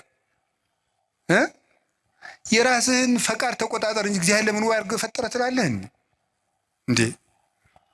ብረቱ ላይ ሄደህ እጅ ቢቆረጥ እግዚአብሔር ለምን ብረት ፈጠረ ትላለህ? ራስህ ባለማስተዋል ተቆርጠህ ማለት። ሰይጣንን የሚቀልድብን በምንድን ነው ካላችሁ በፈቃዳችን ነው። አሁንም ቢሆን በዚህ ዘመን የተሳሳቱ ስብከቶች አሉ። ሰይጣን ማንኛውም ሰው ላይ አለ የሚል ስብከት የለም። ሰይጣን ማንኛውም ሰው እየገዛው ነው፣ አይገዛውም። ነፃ ፈቃድህን ከተጠቀምክ ሰይጣን አይገዛችሁም። ፈቃድ እኔ ሰይጣንን አለ ምን አለ መሰላችሁ? ቅዱስ ያዕቆብ ሲናገር ያዕቆብ ምዕራፍ 4 ቁጥር 4 እስከ 6 ሲናገር ምን አለ? ኦሆ በልዎ ለእግዚአብሔር እንብየ በልዎ ለጋኔን ወይርቅ እምኔክሙ። እግዚአብሔርን እሺ በሉት ጋኔንን እምቢ በሉት ከእናንተም ይርቃል ይላል። እግዚአብሔርን እሺ በሉት ጋኔንን እምቢ በሉት ከእናንተም ይርቃል። ሰይጣንን እምቢ በማለት ማራቅ ይቻላል። አልፈልግም በማለት በፍላጎታችን ሰይጣንን አለማቅረብ እንችላለን። በፍላጎታችን የእግዚአብሔር መሆን እንችላለን። የእግዚአብሔር መሆንም ፈቃድ ነው። አሁን አንዳንድ ሰው ይላል እንዲሁ እግዚአብሔር እንዲሁ ጥሩ ሰው ቢያደርገኝ ይላል። እንዴ የወራችሁን ሰው እኮ እንጨት አይደለም፣ በግድ አይጠረም። ፈቃድ ያለው ፍጡር ነው። አስፈቅዶ ነው የሚያድነህ። እንዲሁ እግዚአብሔር ሌሊቱን ሙሉ እንደው እንዳልተኛ ቢያደርገኝ አያደርግም እያልኳችሁ ነው። አያደርግህ። ወደህ መርጠህ ነው ማድረግ። ለምን ያስገድዳል እግዚአብሔር? እንደ እግዚአብሔር ለምን ፈቃዱን ያጋጫል? ፈቃድ ሰጥቶ እንደገና ለምን ያስገድዳል? እንዲሁ እግዚአብሔር ዓለሙን ሁሉ ጥሩ ቢያደርገው ምን ችግር አለ? አያስገድድማ። ነፃ ፈቃዱንሳ እንደዚህ ያድርው። ከቃሉ ጋር ናችሁ? እግዚአብሔር ከሁላችን ጋር ይሁን። ስለዚህ እግዚአብሔር እንድንፈተን ያደረገን በምንድን ነው? ነፃ ፈቃዳት። ክርስቲያን ማለት በየቀኑ እየመረጡ መወሰን ማለት ነው። ክርስቶስ የሚወደውንና ለራስ የሚጠቅመንን ነገር መወሰን ነው። ውሳኔያችሁ ላይ ከተጠነቀቃችሁ ሰይጣንን ድል መንሳት ይቻላል ከእግዚአብሔር ቸርነት ጋር ማለት። እንዲሁ ይህን ስፖርት ጌታ ወይ እንዲሁ ይህን ስፖርት አላቀኝ ትላላችሁ አትሉ? ትላለህ? እስኪ ስለ ስፖርት አላቀኝ ብሎ የጸለየ እስኪ ትላላችሁ? እንዲሁ ይህን ጂም የሚባል የሚዘጋ አምላክ ብሎ የሚያውቃለ? ለምንድን ነው ደስ ብሏችሁ የምትሰሩት? ስትራፖ እየያዛችሁ ደረቱ ጋር እየያዛችሁ ለምንድን ነው ያን የምትሰሩት? ለውጡን ስለምታስብ ደስ ብሎ ነው የምትሰራው። ጥንካሬ ስላለ ነገ ጠንካራ ሆናለሁ በደንብ ቶሎ አላረጅም እያላችሁ ነው የምትሰሩት። ጎባጣ አልሆንም ቀጥ ብዬ እሄዳለሁ እያላችሁ ነው የምትሰሩት እኮ ማለት ነው። ስለዚህ እንደሚያጠነክር አውቀህ ነው። ነፍስህም እንደዚያው የራሷ ማጠንከር ያላት። ነፍስን የሚያጠነክራት ምንድን ነው ካላችሁኝ፣ መከራ ነው የሚያጠነክራት። ወምንዳቤ አርሃበሊተ ሰፊ ልቡና የሚገኘው ከመፈተን ነው። ተፈትኖ የማያውቅ ሰው አትንኩኝ ባይ ነው። ከሰው ጋር መኖርም አይችልም። ስለዚህ እግዚአብሔር ከመከራ የተነሳ አሰፋልኝ ያለ ቅዱስ ዳዊት ለዚህ ነው። መከራ ትዕግስትን እንዲያደርግ፣ ትዕግስትን ተስፋን እንዲያደርግ እናውቃለን። ተስፋ ደግሞ አያሳፍርም ይላል ቅዱስ ጳውሎስ። መከራ ትዕግስትን ያደርጋል። ትዕግስት እንድናገኝ ብርቱ እንድንሆን። የሰው ልጅ እንደ አትክልት ነው። አረጋዊ መንፈሳዊ እንደሚናገረው አትክልት በፀሐይ ብቻ ማደግ አይችልም፣ ይደርቃል። በዝናብ ብቻ ማደግ አይችልም፣ ሽባ ይሆናል። ስለዚህ ዝናቡ ያበቅልና ያሳድገዋል፣ ፀሐዩ ያበስለውና እንዲያፈራ ያደርጋል። ስለዚህ ሐሩሩን መከራ አድርጉት፣ ዝናቡን ደግሞ የእግዚአብሔርን ቸርነት አድርጉት። ሰው ሁልጊዜ ቸርነቱን ብቻ ቢያደርግለት መከራ ሳይመጣበት ብቻ ቢጠብቀው የሰው ልጅ ልስፍስ ይሆናል፣ ሰነፍ ይሆናል። ዝም ብሎ መከራ ብቻ ቢመጣ ደግሞ ተስፋ ይቆርጣል። ስለዚህ እግዚአብሔር ምን ያደርጋል? ሰው አትክልት ነውና አትክልቱን ለማሳደግ ከመከራውም ጥቂት ጥበቃውንም ሳያቋርጥ ሁለቱንም እንዲፈራረቁ ያደርጋል። ክረምትና በጋን አላቋርጥም ብሎ ለኖህ የነገረው ይህን ነው። ክረምትና በጋ መፈራረቃቸው ክረምት ብቻ በጋ ብቻም አይደለም። ክረምትም በጋም የራሳቸው ጥቅም አላቸው። በጋ መከራ ነው፣ ክረምት ደግሞ ቸርነት ነው። ሁለቱም ደግሞ ተፈራርቀው ይተረጉማሉ ተለውጠው። ስለዚህ እግዚአብሔር እንደዚህ የሚያደርገው ለምንድን ሳለ እንድንበስል ከመመከርሃ ለሃይማኖት ጥቅሙ ቅዱስ ጴጥሮስ እንደተናገረ ወርቅ የሚጠነክረው በመከራ ነው፣ ተፈትኖ ነው የሚጠነክረው። እኛም ጠንካራ ክርስቲያኖች እንድንሆን ስለሚፈልግ ክፉ ነገር ወደ እኛ እንዲመጣ ያደርጋል። ከቃሉ ጋር ናችሁ? እግዚአብሔር ከሁላችን ጋር ይሁን። ገበሬ እንዴት እርሻ እንደሚያስለምዱ ብታውቁ ተመስገን ነው። እኔ ገጠር ስላደኩኝ አባቶች ልጁን ቁጥቋጦ ለማስተማር አጣጥ አጋም የሚባል እሾህ አለ። እጁን ያስጨብጠዋል። እሾሁን ነው የሚያስጨብጠው እኮ ያዘው ይለዋል። ከዚያ በኋላ ምን ይሆናል? መጨረሻ ላይ በቃ ምንም ነገር እልፍ የማይበሳው ይኖረዋል ማለት ነው። ወታደሮችን እንዴት እንደሚያሰለጥኗቸው ታውቃላችሁ አይደል? የታየኸው መጽሐፍ ቅዱስ ነግሮኝ ነው እንጂ እኔ ወታደር አላየሁም። ክርስትና ከተመሰለባቸው ምክንያቶች አንዱ ምንድን ነው? ወታደርነት፣ ውትድርና ነው፣ አርበኝነት ነው ያን የወከለው። ስለዚህ ለፍቶ ውሃ ጥሙን ችሎ ሩጦ ተሸክሞ እየሮጠ ተራራ እየወጣ ቁልቁለት እየወረደ በበረዶ እየረጠ በፀሐዩ እየሮጠ ነው የሚለምደው። ለምንድን ነው ሲባል ጠንካራ ድል የማይነሳ እንዲሆን ነው። እስመ ይኮነ ቀትልነ እምኀበ ሥጋ ወደም፣ ውጊያችን ከስጋና ከደም ጋር አይደለም። አላ ምስለ መኳንንት ርኩሳት እለ ይኮንንዎ፣ ለጽልመት ጨለማውን ከሚገዙት ከአጋንንት ጋር ነው ውጊያችን። ለስጋዊ ውጊያ ስጋዊ ብርታት እንደሚያስፈልገው ለመንፈሳዊ ውጊያ መንፈሳዊ ብርታት ያስፈልገዋል። እግዚአብሔር ለምንድን ነው ፈተና እንዲመጣ የሚያደርገው ካላችሁኝ፣ ሊያጠነክረን ስለሚፈልግ ነው። ወርቅ በእሳት ተፈትኖ እንደሚጠራ በመከራችሁ የተፈተነ ሃይማኖታችሁ ጌታችን መድኃኒታችን ኢየሱስ ክርስቶስ በመጣ ጊዜ በክብርና በምስጋና እንድትገለጡ ያደርጋችኋል ይላል። እስመ መከርሃ ለሃይማኖትክሙ ትትረከቡ ሀለወክሙ በስብሐት ወበውዳሴ አመ ያስተርኢ እግዚእነ ኢየሱስ ክርስቶስ ከመ ወርቅ ንጹሕ ዘይትበደር ዛመከርዎ በእሳት። በእሳት እንደተፈተነ ወርቅ ንጹሕ፣ በእሳት ተፈትኖ ንጹሕ የሆነ ወርቅ የተፈተነው እምነታችሁ ጌታችን ኢየሱስ ክርስቶስ በመጣ ጊዜ በክብር እንድትገለጡ ያደርጋችኋል ይላል። ስለዚህ ለምንድን ነው እንድንፈተን ያደርጋችኋል? እንድንጠነክር ነው። ከቃሉ ጋር ናችሁ? እግዚአብሔር ከሁላችን ጋር ይሁን። እግዚአብሔር ጠንካራ ያደርገን። መከራ ጥንካሬ፣ ትዕግስት ይሰጣል። ትዕግስት ተስፋ ይሰጣል። ተስፋ ደግሞ አያሳፍርም። ተስፋም ክርስቶስ ነው። ሶስተኛ፣ 5 ናቸው። ከዚያ ጨርሳለሁ። ሶስተኛ፣ ለምንድን ነው ጌታ በሰይጣን እንድንፈተን ወይም ሰይጣን እንዲፈትነን የሚፈቅድለት ለምንድን ነው ስትሉም ክርስቶስን እንድንመስል ነው። ክርስቶስን እንድንመስል ነው። ጌታችን መድኃኒታችን ኢየሱስ ክርስቶስን እንድንመስለው እንፈተናለን። ክርስቶስን መምሰል እምከመ አርአይነ ሕማመ ምስሌሁ ንኤሪ ክብረ ምስሌሁ። ከሱ ጋር መከራ ከተቀበልን፣ ከሱ ጋር ከሞትን፣ በመከራ ከተባበርን ከሱ ጋር እንነሳለን ይላል። ሕማምነ ዘለሰዓት ክብረ ወስብሐተ አፈድፍዶ ይገብር ለነ። የጊዜው መከራችን የዘላለም ክብርን አብዝቶ ያደርግልናልና ይላል ቅዱስ ጳውሎስ። የጊዜው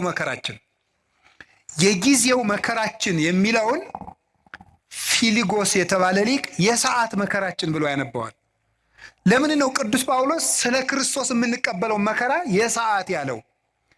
እድሜ ዘመናችን ሁሉ የምንቀበለውን ፈተና ለምንድን ነው የሰዓት ፈተና ያለው ይልና ዓለም ከተፈጠረ ጀምሮ እስከሚያልፍ ድረስ የተፈጠረ የሰው ልጅ ሁሉ የሚቀበለው መከራ በመንግስተ ሰማያት ከሚያገኘው ደስታ አንጻር በጣም ትንሽ ነው። ያንዳችን ብቻ አይደለም። አዳም ከተፈጠረ ጀምሮ ዓለም እስከሚጠፋ ያለው በአጠቃላይ የሰው ልጅ የተቀበለው መከራ በሙሉ ቢደመር መንግስተ ሰማያትን ለደቂቃ አይቶ የመደሰትን ደስታ ያህል እንኳን ሊሆን አይችልም። ለደቂቃ እንኳን አይቶ የመደሰትን ያህል ንጽጽሩ ገብቷችኋል? መንግስተ ሰማያት እንዴት ያለች ውብ እንደሆነች ብታውቁ በእውነት ማለት እኔም አላውቃትም። በመጽሐፍ መንግስተ ሰማያት እንደው ምን አይነት ናት ሲባል ቅዱስ ዮሐንስ አፈወርቅ ኩሉ ክብራ ለወለተ ንጉሥ አሴቦን ይላል። እሺ የንጉሥ ልጅ ሀብቷ ስንት ነው? እስኪ የሚነግረኝ የንጉሥ ልጅ ሀብቷ ስንት ነው? ወይም የንጉሥ ልጅ ሀብቱ ስንት ነው? ስትልኝ የንጉሥ ልጅ ሀብቱ ስንት ነው? ሁሉ ቤተ መንግስቱ ሁሉ የእሱ ነው። አረ እንደዚህ አይባልም፣ ዲሞክራሲ ነው እንዳትሉ ደግሞ። የንጉሱ ሁሉ የነሱ ነው ያልኩኝ ነው። የንጉሥ ልጅ የንጉሱ ሁሉ የነሱ ነው። የንጉሱ ሁሉ በዚያ መስሎ ምን ማለት ነው? መንግስተ ሰማያት ሀብቷ ምን ያህል ነው ብትለኝ የእግዚአብሔር ሀብት ሁሉ ነው ሀብቷ ይላል። ለምሳሌ አሁን እዚህ የማስተማር ጸጋ ያለው አለ፣ የመምከር ጸጋ ያለው አለ፣ የመቀደስ ጸጋ ያለው አለ፣ ብዙ ጸጋ አለ፣ የመጽሐፍ ጸጋ ያለው አለ፣ ብዙ አሁን ተመልከቱ፣ በምድር ላይ ጸጋ ልዩ ልዩ ነው። ሁሉም ሰው እኩል ጸጋ አይኖረውም። መንግስተ ሰማያት ግን ሁሉም ሀብት ለሁሉም ሰው አለው ነው። መንግስተ ሰማያት የሌለ ነገር የለም። የሌለ ቢኖረን የምንለው ነገርም የለም። አሁን እዚህ ውስጥ ቢኖረን የምንለው በጣም ብዙ ነው። ጤና ያለው ሀብት ያለው ደግሞ እንጃ ምን እንደሚመኝ ብቻ ቢኖረኝ የሚለው ሁሉም አለው። መንግስተ ሰማያት ውስጥ ይሄ ቢኖረኝ ኑሮ የማታስብል ሙሉ ሀገር ናት ነው። ሙሉ ደስታ የሚገኘው መንግስተ ሰማያት ነው። ስለዚህ ብዙ ደስታ ለማግኘት ከክርስቶስ ጋር እንፈተናለን ነው። ከክርስቶስ ጋር እንፈተናለን። ሱታፊ አምላክ ነው። ሱታፊ አምላክ ነው። ክርስቶስን የምንመስለው አንዱ በመከራው ነው። ዓርብን ከመሰል እሁድን መስለን እንውላለን ነው። ዓርብ አብረነው ከተሰቀልን እሁድ አብረነው ብርሃን እንለብሳለን። በክርስቶስ የምናምነው ትንሣኤውን ብቻ ሳይሆን ስቅለቱን ጭምር ነው። መቼም ዓርብን ትቶ እሁድን ብቻ የሚያምን ክርስቲያን የለም። ዓርብንም እሁድንም የምናምን ከሆነ እሁድ ትንሣኤውን ደስ የሚለን ከሆነ ስቅለቱንም መውደድ አለብን። እንደዚያ ከሆነ እንደ ዓርብ ውሎው እንሰቀላለን፣ እንደ እሁድ እንነሳለን። ማንም ይሰቅለን? የገዛ ስጋችን ይሰቅለናል፣ ዘመዶቻችን ይሰቅሉናል፣ ዓለም ትሰቅለናለች፣ ጋኔን ይሰቅልናል፣ ጥቅማቸው የተነካባቸው ሰዎች ይሰቅሉናል። ብዙ ስቅላት አለው። ስቅላት ማለት በችንካር መቸከል ላይሆን ይችላል። ከክፉ ሰው ጋር መኖርም መስቀል ነው። እሱም ራሱ መስቀል ነው። ስድብ መቻል ራሱ መስቀል ነው። ለምንድን ነው እንደው የሚጨቀጭቀኝን እገሌን የማያላቅቀኝ? ከዚህ ጨቅጫቃ ጋር ምንድን እንደው እግዚአብሔር ለምን የማያላቅቀኝ? መስቀል ነው። ዓርብን ለምን ትጠላለህ? መስቀል ነው። እንዲሁም ማር ይስሐቅ ምንድን ነው የሚናገረው?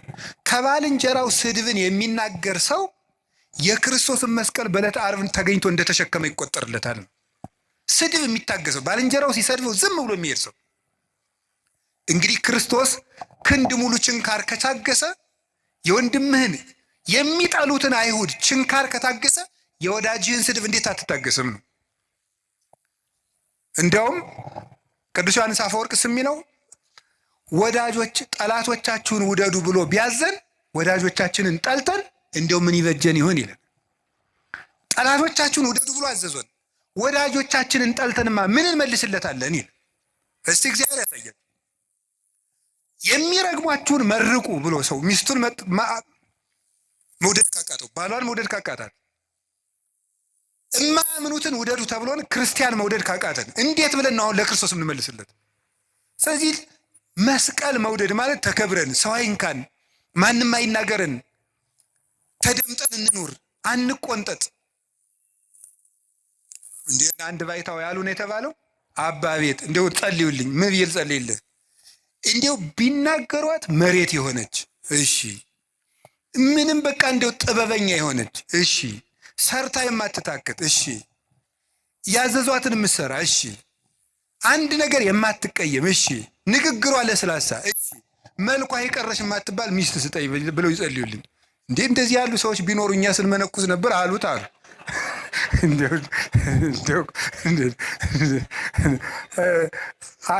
እንደዚህ አሉት ይባላል። እንዲ ይገርማል እኮ። እንደዚያ ስላችሁ ጊዜ ግን እኛ ሴት ጠፍቶን የመነኮስን ማለት አይደለም። እሺ እንደው እናንተ እኮ ክፎች ናችሁ። እንደው እንደዚያ እንዳትወስዱት ደግሞ ማለት ነው። እንደዚያ ሳይሆን ምን ማለት የመሰላችሁ ይውላችሁ በቃ እንዲሁ ምድር የሆነች ምድር የሆነ እንዲሁ ትንፍስ ማይል እንዲሁ የተደላደለ ሰው ስጠኝ መድኃኒዓለም ይላል። ተው እንጂ እንደዚያ ያለ ሰው የሚገኘው ገነት ስትገባ ነው። የለም እንደዚህ ያለ ሰው እወቁት ነው። አውቀን መግባት አለብን። በተኩላ መካከል እልካችኋለሁ ነው ያለ። በምን መካከል ነው እንዴ? ይገርማችኋል እኮ በበግ መካከል እልካችኋለሁ እኮ አይደለም፣ በተኩላ መካከል ትኖራላችሁ ነው ያለ። አሰሪ ተኩላ ሊሆን ይችላል፣ ሚስት ተኩላ፣ ባል ተኩላ፣ ተኩላ ልጅም ሊኖረን ይችላል፣ ተኩላ ቄስም ሊኖር ይችላል፣ መነኩሴም አባም ይኖራል። በእነዚህ መካከል እንዲሁ መድኃኒዓለም አቤት እንዲሁ ቢላችሁ ራሱ የምትሉት እነዚህን ክፉ ክፉ ቄሶች እንዲሁ ምጥጥ ብታደርጋቸው አያደርግም። በተኩላ መካከል ኑር ብለዋል። ኑር በምን መሃል ነው? በተኩላ መሃል ነው የምንኖረው።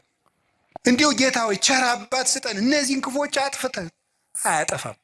እስከ ዓለም ፍጻሜ መናፍቅም አይጠፋም፣ ሌባም አይጠፋም፣ ሙዳይ ምጽዋት ገልባጭም አይጠፋም፣ ጉቦኛም አይጠፋም፣ ወንበዴም አይጠፋም፣ ዘረኛም አይጠፋም። ተኩላም አለ፣ በግም አለ ክርስቶስ እስከሚመጣ ድረስ። ይሄንን አውቃችሁ ዓርብ አብረነው መዋል፣ እሑድ አብረነው ትንሣኤውን ማክበር። እስኪ ዓርብም አብረን እንውላለን በሉ። እሺ እሑድም አብረን ደስ ይለናል በሉ እንጂ።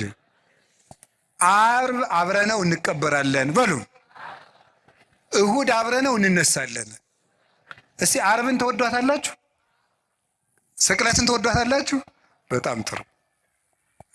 ዓርብን ዓርብ እኮ ስቅለት እኮ ገነት የተከፈተበት፣ ዲያብሎስ የተሻረበት፣ ካሳ የተካሰበት፣ ቤዛችን ኢየሱስ ክርስቶስ ለእኛ ቤዛ አስታራቂ ብሎ ስጋውን ቆርሶ ደሙን አፍሶ የሰጠበት፣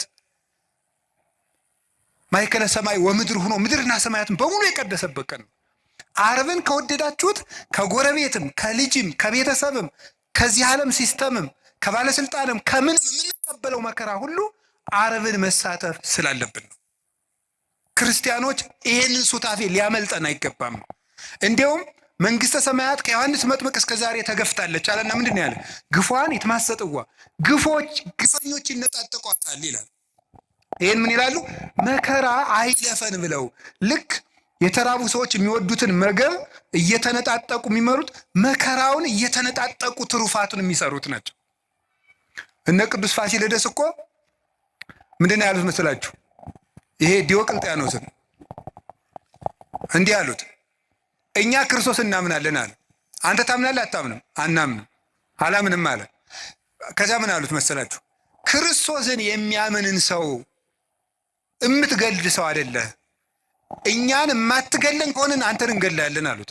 እንዴ ምን ማለት ነው ይሄ? ክርስቶስን የሚያምን ሰው ይገላል። እነሱን ግን በስልጣናቸው ፈልቶ እነሱ ሰማዕትነትን እየፈለጉ አልገላቸዋል። ክርስቶስን የሚያምነውን ሁሉ ክርስቲያኖች ከገደልክ እኛም ክርስቲያኖች ነን፣ ክርስቲያኖች እያልን ለምንድን ነው የማትገደል ብሎ እንዲገላቸው ያስፈራሩት ነበር። ሰማዕትነትን ከመውደዳቸው የተነሳ ማለት ነው። ስለዚህ ከክርስቶስ ጋር መሳተፍ እንዴት እድል ነው። ቅዱስ ጳውሎስ ምንድን ነው ያለ መሰላችሁ? ቢቻለኝስ በሞቱም እንኳን ልመስለው ወዳለሁ ነው ያለ። ቢቻለኝ በሞቱም ልመስለው ወዳለሁ። ለምን? የትንሣኤውን ኃይል አውቃለሁና፣ አብሬው እንደምነሳ አውቃለሁና።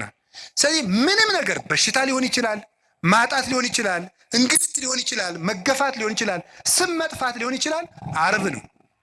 ማጣት ከሆነ ጌታችን ልጆቻችሁ ሞተውባችሁ ወይም ጥለዋችሁ ሂደው ክደዋችሁ ከሆነ የወለዶቻቸው መናፍቅ ሊሆኑ ይችላሉ። ጠብቁ። ግን ልጆቻችሁ ቢክዷችሁ ክርስቶስም ልጆቹ ክደውት ብለዋል። ዓርብ ክደውት ነው ያዋል። ከአንድ ከቅዱስ ዮሐንስ በቀር አናውቀውም ብለዋል።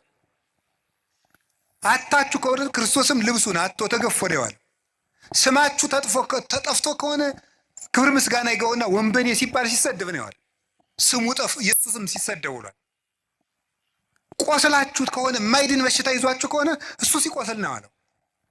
ይሄ ነው ከሱ ጋር ነው የተሰቀል ነው። ስንጠመቅ እኮ ይውላችሁ ውሃ ውስጥ ቄሱ እንዲህ አድርጎ ውሃ ውስጥ የሚጨምረን ዋናው ምክንያት ምንድን ነው?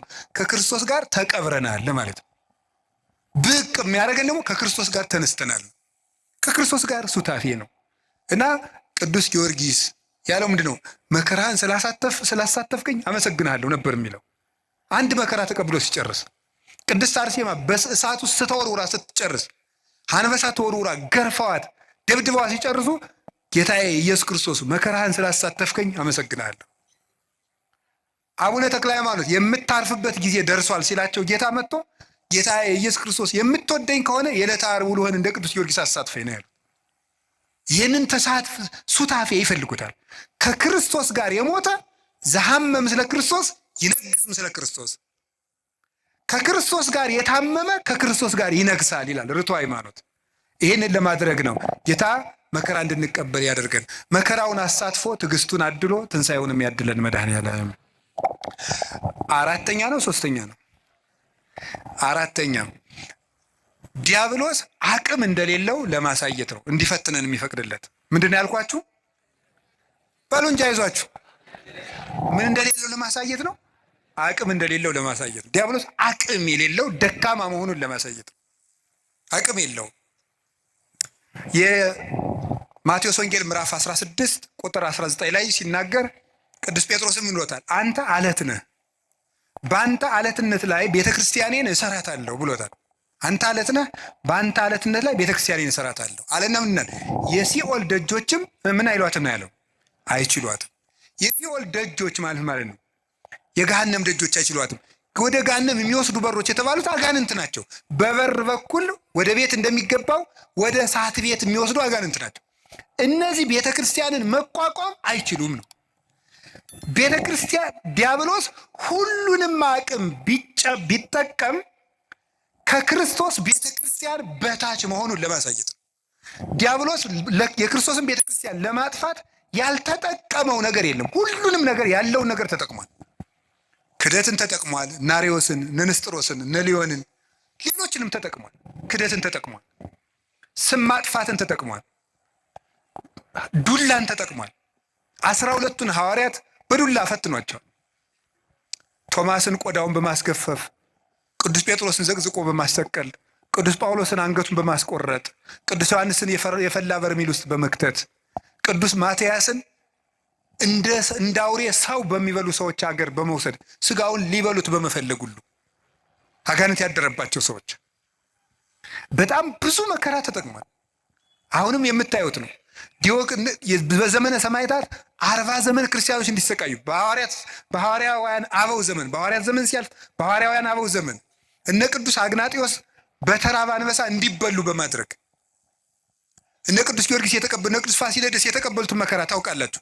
እነ ቅዱስ መርቆሬዎስ በብረት ምጣድ እየተጠበሱ ከውሻ ጋር ምግብ ሰጥተዋቸው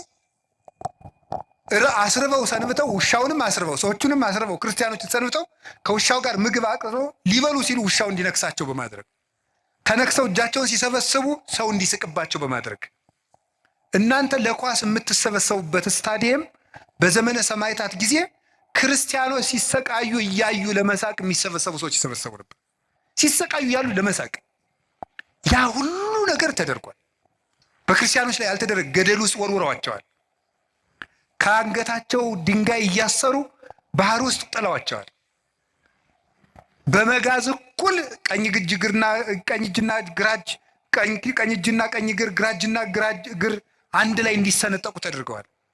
መሬት ላይ ተጋድመው ቀስ ቀስ እየተደረጉ በመጥረቢያ ተቆርጠዋል።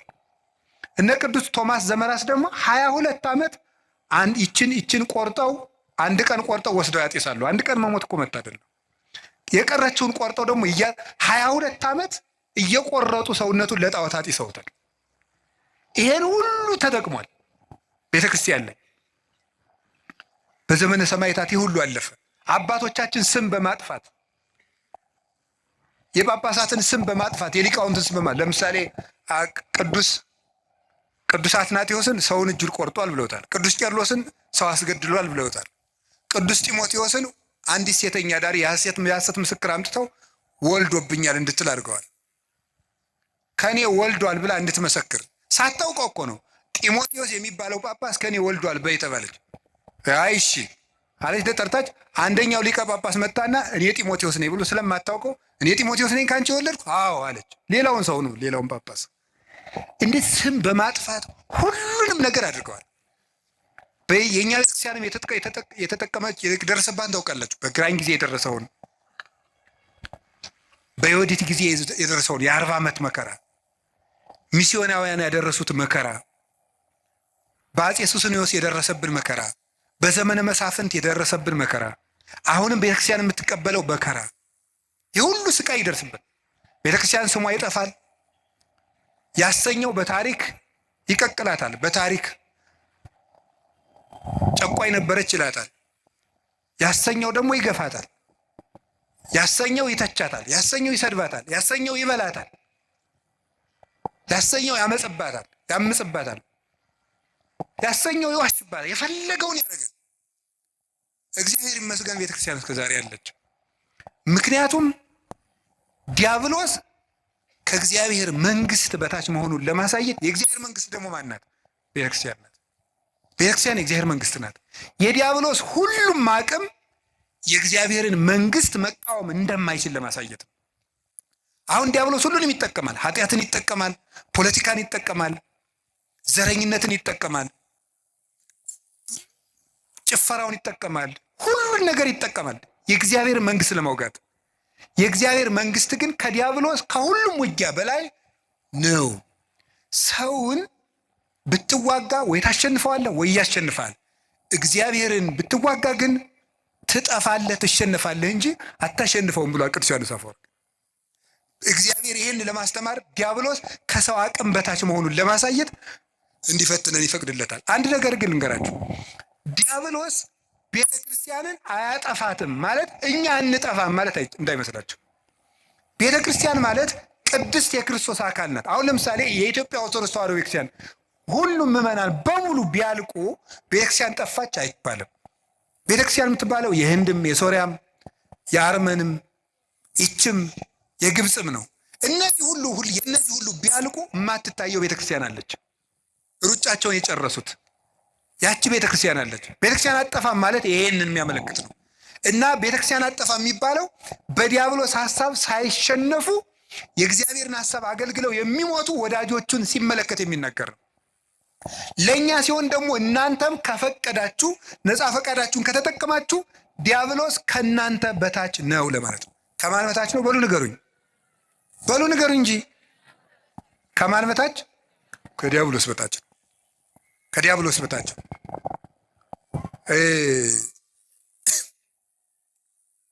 በጉልበት ያልተቻለ በእግዚአብሔር ይቻላል። ዲያብሎስ አሁን ዛሬ በጣም እኔ የገረመኝ በዚህ ዘመን የሚመጡ ሰዎች አንዳንዶቹ ምን ያደርጋሉ መሰላችሁ? ሁልጊዜ በቃ ሰይጣንን እንደማንችለው ያወሩናል። ሰይጣንን በቃ አንችለውም፣ በሆነ ታምራት ካልሆነ ሰይጣን እንዳይችል። ሰይጣን ከማንም ክርስቲያን በታች ነው። በሉ በሞት ይበሉላችሁ። ሰይጣን በሉ ከማንም ክርስቲያን በታች ምንድን ነው? በቃ እናንተ ሁላችሁም ክርስቲያኖች በሙሉ ምዕመናን በሙሉ ዲያብሎስን የማሸነፍ ስልጣን አለን። ፊልጵስዩስ ምዕራፍ 4 ቁጥር 6 ላይ ኩሎ እክል በዘውእቱ አክህለኒ ክርስቶስ፣ ኃይልን በሚሰጠኝ በክርስቶስ ሁሉን እችላለሁ። እስኪ በሉ ኃይልን በሚሰጠኝ በሉ በክርስቶስ በማን? በክርስቶስ ሁሉን እችላለሁ። ሁሉ ካለ ዘያምን ለሚያምን ሁሉ ይቻላል፣ የሚሳናችሁ ምንም የለም ብሎናል እኮ ክርስቶስ። የሚሳናችሁ ምንም የለም። ማንኛውም ክርስቲያን አማትቦ ጸልዮ ዲያብሎስን ማሸነፍ ይችላል። ግን አንድ ነገር ልንገራችሁ፣ በጸሎት የብዛት ዲያብሎስን አሸንፈዋለሁ ማለት ቀልድ ነው እንዴ? ምን ማለት ነው? ምን ማለት እንዴ? ጸሎት ሰይጣንን አያሸንፍም እያልክ ነው? አላልኩም። ሰይጣንን የሚያሸንፍልን እግዚአብሔር እንጂ ጸሎታችን አይደለም። ገብቷችኋል? የምንጸልየው ከእግዚአብሔር ጋር ለመሆን ነው እንጂ ዲያብሎስን ለመዋጋት አይደለም። አሁን ግልጽ ሆኖላችኋል? በገዳም መነኮሳት እንደመነኮሱ ገዳም እንደገቡ ምን ይሆናል መሰላችሁ? ወዲያው እንደመነኮሱ አካባቢ እንሽላሊት ምናምን እየመጣ ያስፈራራቸዋል። በጣም ክፉ ነው። እንሽላሊቱ እያለ ሁሉ ያስፈራራቸዋል። እንዲሁ ምንኩስና አሁን እንደዚህ መሽለምለም እንዳይመስላችሁ፣ ቢጫ ቢጫ አድርጎ እንደገባ ነው ስቃይ። አሁን ከፈለገ ምን ያደርገው እንሽላሊቱን ሲጸልይ ፊት ለፊቱ እንሽላሊት ይመጣል። ከዛ ሲበላ ደግሞ የቅድሙን እንሽላሊት ነው እኮ የምትበላ ይለዋል ሰይጣን። ጦሙን እንዲውል ስለሚፈልግ ማለት ነው። ይዋጋዋል። እና ጀማሪ መነኩሴ ያልገባው ፈሊጥ ያላወቀው ምን ይላል መሰላችሁ? እንሽላሊቱ ማታ ሲመጣ ምንድን የሚያደርገው? ፍካሬ ዘጻድቃን ወዘኃጥአን መዝሙር ዘዳዊት ሃሌሉያ ሲል እንሽላሊቱ አላለቀም፣ አልሄድም አለ። ዞር ብሎ ያየዋል ደግሞ አለ ነው 150 ነው የምዘልቀው ዛሬ ሰብህ ወለእግዚአብሔር በቅዱሳኑ አልሄድም። በቃ እንደዚያ እያደረገ አይደል ነው። አሁን ደግሞ እስኪ እንታያለን። በስግደት ደግሞ 300 ሲሰግድ አለ። ለምንድን ነው የማይሸሸው ሲባል ይሄ ሰውዬ በሐሳቡ በምኑ ነው አሸንፈዋለሁ ብሎ የሚያስበው? በጸሎት በእግዚአብሔር ቸርነት ቢል ግን አንድ አቡነ ዘበሰማያት እንዳለ ይጠፋል። ስለዚህ ክርስቶስ ተኮር ክርስትና እንጂ ሰይጣን ተኮር ክርስትና የለም። ገባችሁ? ክርስቶስን ለማግኘት ጸልዩ እንጂ ሰይጣንን ለማሸነፍ እያላችሁ አትጸልዩ። አንድ አባት ያል ተናግረዋል። አንድ የበረሃ አባት ሰይጣንን እያሰብክ የምትጸልይ ከሆነ አታሸንፈውም፣ በጉልበት አትሸንፈውም። እንዲሁም ምን ብሎ ይናገር 20ኛው ክፍለ ዘመን ላይ የጻፈ አባት ነው እና ምን ብሎ ይናገረ መስላችሁ? አንተ ጥይት ብትተኩስ እሱ ኒውክሊየር ይተኩሳል ይላል። ከ50 ዓመት በፊት የተጻፈ መጽሐፍ ነው። ሰይጣንን ለማሸነፍ አንተ ጥይት ተኩስ ኒውክሌር ተኩሳል። ለምን? የ7000 ዓመት የውጊያ ልምድ ያለው ጀግና ነው እሱ። አይሆንልህም። ሰይጣንን በጉልበት አሸንፉ። በቀን 400 ሰግዳለሁ ሰይጣንን እቀጠቅጠዋል ይላል አንዳንዱ። ወረጣው 4 ሚሊዮን አድርገው አትቀጠቅጠው። ስግደት ቀንሶ አላልኩም፣ ስንፍናም አላስተማርኩም። በደንብ እንድሰሙኝ ስለምፈልግ ግን በስግደታችን ብዛት በጸሎታችን ብዛት እናሸንፋለን ማለት ትዕቢት ነው። የሚያሸንፈው ማን ነው? ንገሩን። እግዚአብሔር ነው የሚያሸንፈው። እኔ ቅዱስ እንጦንስን እኮ መጡ። ቅዱስ እንጦንስ ከባቱ ከሚጸልዩበት መሃል ምን መስል አጋንንት በሙሉ የሰውዬ እንግዲህ ብለው ማስወጣት ሳቃታቸው ቢሉ አንድ ቀን እስኪ አውሬውን እንሆንበትና እንደራጅ እናሉ። ተደራጅተው ምን ወጡ? አንተ እባቡን፣ አንተ ደግሞ አይጥውን፣ አንተ ደግሞ እንዲስቅ የሆነ አንድ እንደው ይገርማል እኮ አባ ፓምቦ የሚባለው ሰይጣን ራሱ ለመፈተን አባ ፓምቦ የሚባለውን አባት ለመፈተን ሰይጣን ምናል በጣም ብዙ ሺህ አጋንንት አልስቅም ብሎ አርምሞ የያዘ አባት ነው። በጣም ብዙ ሺህ አጋንንት አንድ ብርሌ ማንሳት አቅቷቸው ያሳዩታል፣ እንዲስቅ ማለት ነው። እሱ ግን መሳቁን ትቶም እንዳለ ታውቃላችሁ። ይሄ የሚያሳየው አቅመ ቢስነታችሁን ነው አላቸው። እንኳን ሊስቅ ማለት ነው። ሰይጣን በማሳቅም በምን ስልቱ ብዙ ነው። ወደ እንጦንስ ሲመጡ ዘንዶ ሆኖ ይመጣለ፣ እንደ እባብ የሚያፏጫለ። አስባችሁታል ምዕመናን? ዘንዶ ቢመጣባችሁ ዘንዶ ብዙ ሲሆን ከዛ ደግሞ እባብ ቢመጣ ከዛ ደግሞ ጊንጥ ቢመጣ እንደገና ነብር ቢመጣ እንደገና አንበሳ ቢመጣ እንደገና ጅብ ቢመጣ አይጥም ቢመጣ ረኔ ራሱ አይጥ ራሱ አሁን ሌሊት አሁን አይጥ መጣ ደህና ናችሁ ብትል አታስፈራም? ያ ሁሉ እንደ ሰው እየተነጋገረ እያፏጭ መጣ። እንዴ እኮ ይገርማል እኮ። ምንድን ነው ያላቸው? ይሄ የሚያሳየው አቅም እንደሌላችሁ ነው አለሱ። አቅም ቢኖራችሁ ኑሮ ለእኔ እኮ አንዱ ጅብ ይበቃኛል አላቸው። አቅም ስለሌላችሁ ግን ብዙ ናችሁ መጣችሁ። ይሄ አቅም የላችሁም፣ ግን እኔ አቅም የለኝም ክርስቶስ ይዋጋችሁ እንጂ ሲላቸው ሁሉም ብትን ብለው ጠፉ። ክርስቶስ ይዋጋችሁ፣ እኔ አቅም የሌለኝ ሰው ነኝ በማለቱ ማለት ነው። ስለዚህ እግዚአብሔር ይርዳን ነው እንጂ ተመስገን። እኔ እንደው አንዳንድ ደጋግ ምዕመናን ራሱ ሳገኛችሁ ተመስገን፣ ይኸው 5 ዓመቴ ነው መቁጠሪያ ቆጥራለሁ፣ አብይ ጾም ጾማለሁ፣ ሰይጣንን እየቀጠቀጥኩት ነው። እሱ ነው እየቀጠቀጠ ያለ ጌታ። እንደዚህ ማለት በራሱ መቀጥቀጥ እኮ ነው። እውነቴን እኮ ነው። ሰይጣንን ተመስገን ነው እየቀጠቀጥኩት ነው አይባልም። ሰይጣንን የሚቀጠቅጠው ማን ነው? ምን አለ? እግዚአብሔር አምላከ ሰላም ይቀጥቅጦ ለሰላም ታይተ እገሪክሙ። የሰላም አምላክ እግዚአብሔር ሰይጣንን ከእግራችሁ በታች ይቀጥቅጠው ብሏል። ሮሜ 16 ላይ ዲያብሎስን በጉልበታችን አናሸንፈው፣ በእግዚአብሔር ቸርነት ግን እናሸንፈዋለን። ስለዚህ ዲያብሎስ ከኛ አቅም በታች ነው፣ በእግዚአብሔር ቸርነት እችላለሁ በሉ። እንትን ካልሄድኩ ሰይጣን አይወጣም፣ እንትን ካልሄድኩ እንትን ሰይጣን አይወጣም እያላችሁ እንደዚህ አትበሉ። ዲያብሎስን ዓለምን የሚያሸንፈው እምነታችንና ከክርስቶስ ጋር መኖራችን ነው። ጌታችን ኢየሱስ ክርስቶስ እውነተኛ ብርሃን ነው። ዲያብሎስ ደግሞ ጨለማ ነው። ብርሃን ደግሞ ጨለማ ባለበት አይኖርም። ወደ ብርሃን ፊታችንን እንዙር። ዲያብሎስ በእኛ ላይ አቅም የለውም እና እጃችሁን አትስጡ። ማንም ሊጫወትባችሁ አይገባም። ይሄ ጠንቋዩ ሁላ እየመጣ እየሮጠ በእውነቱ ሰይጣን ማን ትባላለህ? ሰይፉ ጨንገር የት ነው ያስካት? ትምህርት ቤት ምንድን ነው እንዲህ ያለ ነገር? ነውር አይደለም እንዴ? ማነው የደገመባት? ያክስቷ ልጅ። እንዴ ይህ ነውር አይደለም? እግዚአብሔር እስቲ ጠብ የሚዘራ ታምር ያደርጋል? እስቲ ንገሩኝ በሞቴ ሌላውን ንገሩኝና እግዚአብሔር ሰው እንዲጣላ ይፈልጋል? አሁን አጋንንት በሚለፈልፉበት ስንት ሰው ተጣልቷል። በሞት እየተፈላለገ ነው ያለ። እገሌ ደግሞ ብኝ ነው ሀብት ያሳካልኛል፣ እገሌ ደግሞ ብኝ ነው ትምህርት ሳይሳካ የቀረ እየተባለ። እግዚአብሔር እኮ የፍቅር አምላክ ነው። አጋንንትን ሲያወጣ ዝም ብሎ ያወጣቸዋል እንጂ የእግዚአብሔር ታምር ሌላ ችግር ፈጥሮ አይሄድም። ትክክል አይደለም። ስለዚህ የእግዚአብሔር ቤተሰቦች አጋንንትን የምንዋጋው ከእግዚአብሔር ጋር በመሆን ነው። ከማን ጋር ነው? ከእግዚአብሔር ጋር የምንሆነው ምንድን ነው? የማቴዎስ ወንጌል ምዕራፍ 28 ቁጥር 19 ላይ አነ ይሄሉ ምስሌክሙ እስከ ዕልቀተ ዓለም፣ እኔ እስከ ዓለም ፍጻሜ ከእናንተ ጋር ነኝ ብሏል። ለማን ያላቸው? ለሐዋርያት በሉ። ለማን? እኔ እስከ ዓለም ፍጻሜ ከማን ጋር ነኝ? ሐዋርያት ዛሬ አሉ፣ በስጋ አሉ። በእናንተ ቤተ ክርስቲያን እኖራለሁ እያላቸው። ስለዚህ ከእግዚአብሔር ጋር ለመኖር ቤተ ክርስቲያን ውስጥ አትጥፉ። እንዲያውም ንገራችሁ እንዲያው ሰይጣን የሚያስለቅቅ ጸበል የትኛው ነው? የዮሐንስ መጥምቅ ይሻላል። አቡነ ተክለ ሃይማኖት ጥሩ ናቸው አሉ። የሚካኤል ነው ጥሩ። የትኛውም ቤተ ክርስቲያን ውስጥ አጋንንት ይሸነፋል። እስኪ በሉ የትኛውም በሉ። ቤተ ክርስቲያን ውስጥ ማን ይሸንፋል? አጋንንት ይሸነፋል። ከቤተ ክርስቲያን ጋር ህብረት ይኖራችሁ። ሚካኤል ከሆነ ደብራችሁ ሚካኤል ጋር ህብረት፣ እዚያው ሂዱ። እዚያው ክርስቶስ አለ። ገብርኤል ከሆነ እዚያው ህብረታችሁ፣ እዚያው ህብረታችሁ ውስጥ አትነጠሉ። የክርስቶስ ህዋስ መሆናችንን ጠብቁ። ክርስቲያን የክርስቶስ ህዋስ ነው። ህዋሱ የሚበሰብሰው ከአካሉ ተቆርጦ ሲጣል ነው። ካልተቆረጥን እኛን የሚነካን የለም። ህዋሱ ቤተ ክርስቲያን አካሉ ናት። ክርስቶስ ራስ ነው። እኛ ደግሞ ይህች ጣት ናት። እችን ጣት ምስጥ የሚበላት ተቆርጣ ስትወድቅ ነው። ከአካሏ ጋር ከኖረች የሚነካት የለም። ቤተ ክርስቲያን የክርስቶስ አካል ናት። ከቤተ ክርስቲያን ጋር ህብረት ካለን ዲያብሎስ እኛን መንጠቅ አይችልም። እግዚአብሔር ከሁላችን ጋር ይሁን። የመጨረሻው አምስተኛው እግዚአብሔር ለምን ሰይጣን እንዲፈትነን ይፈቅድለታል? አምስተኛው ከፈተናው ስለምናተርፍ ነው። እስኪ በሉ ድገሙ።